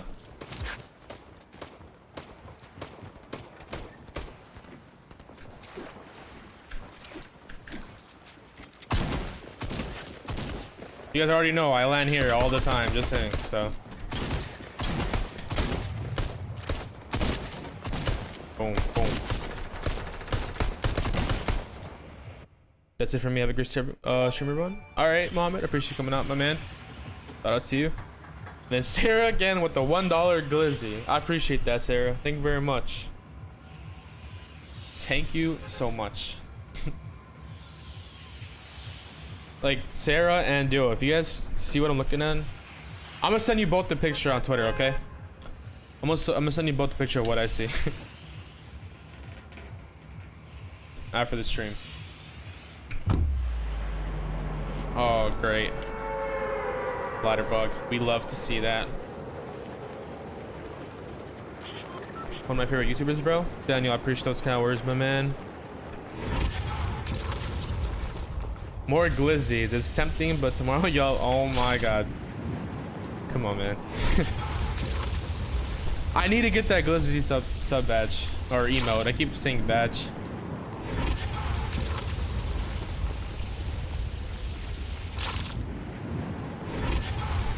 What's up, Paps TV?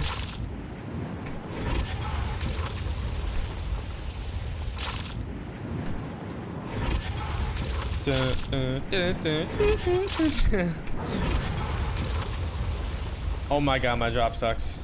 Any peelies? Oh, I don't see any peelies. No. No peelies. I wanted to see a peely or two.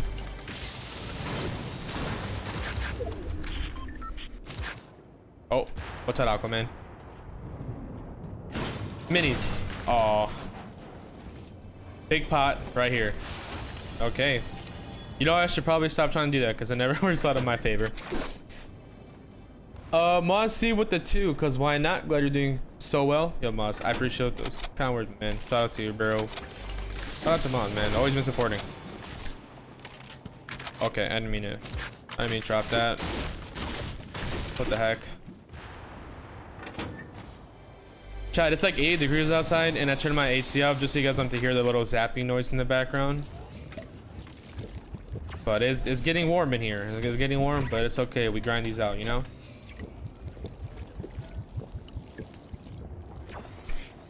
There's not really much of a stream delay.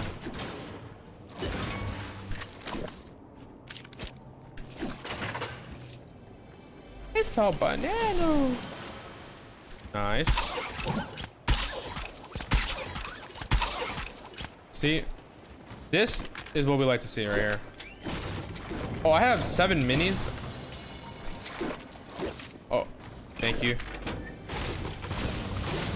Oh, I'm gonna drop nades. Like, all this shield is, it's pretty freaking good, man. Pretty good.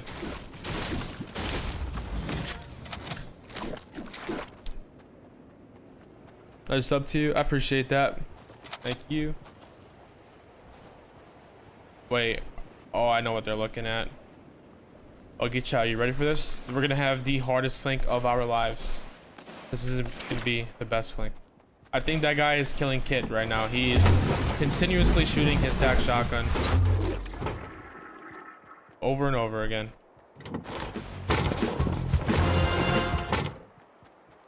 You ever seen a marauder with the glizzy? Or a henchman with the glizzy?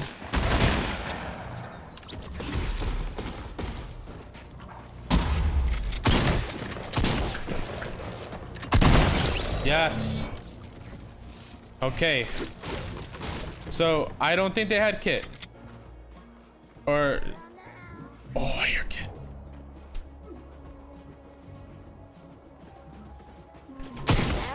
Oh shoot. Oh shoot. Not Kit. Not Kit.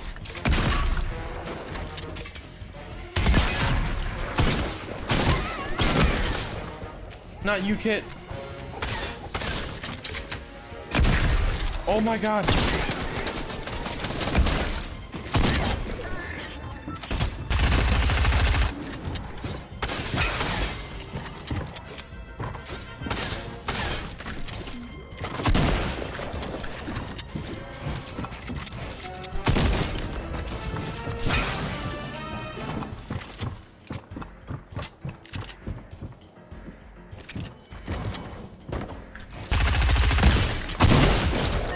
Listen, buddy.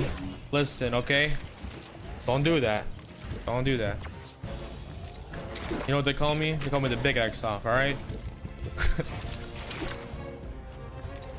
I don't do that. You know what?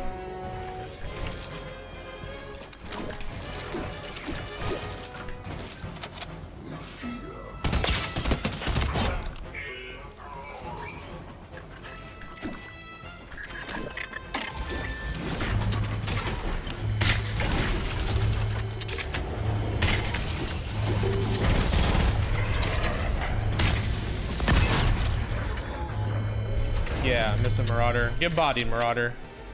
Henchman, I mean. I keep calling them marauders. Like, what the heck's wrong with me?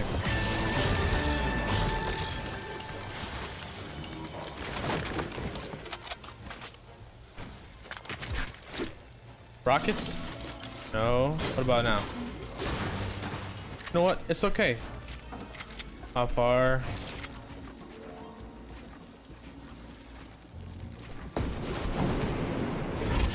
All right. My sister just subbed to you. Cool. Shout out to your sister, man. Chad, if you don't know, I don't swear. So you don't gotta worry about. You don't have to worry about your kids watching or anything. They're chilling, all right. Oh, there's a guy in front of me. What the heck? Where did you come from, bro?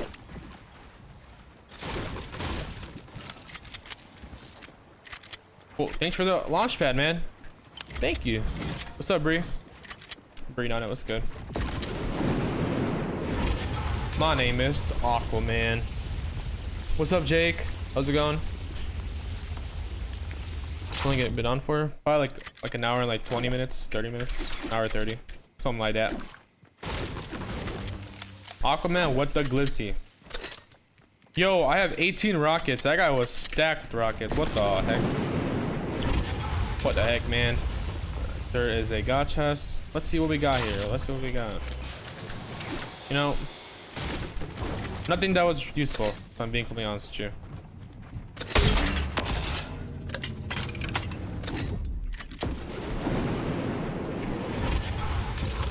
Doing good so far. That's what's up. The montage man, how's it going? Ghost below. We got Snipes Jurassic. How y'all doing? Y'all been good? How's your days been?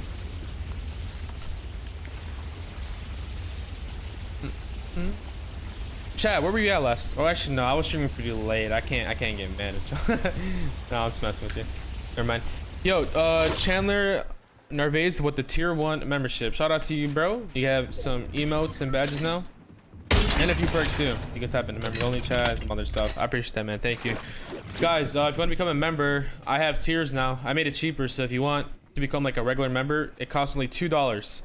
$2 to get the sub badges, the emotes, and what's it called? And the perks. I'm gonna have new sub badges made.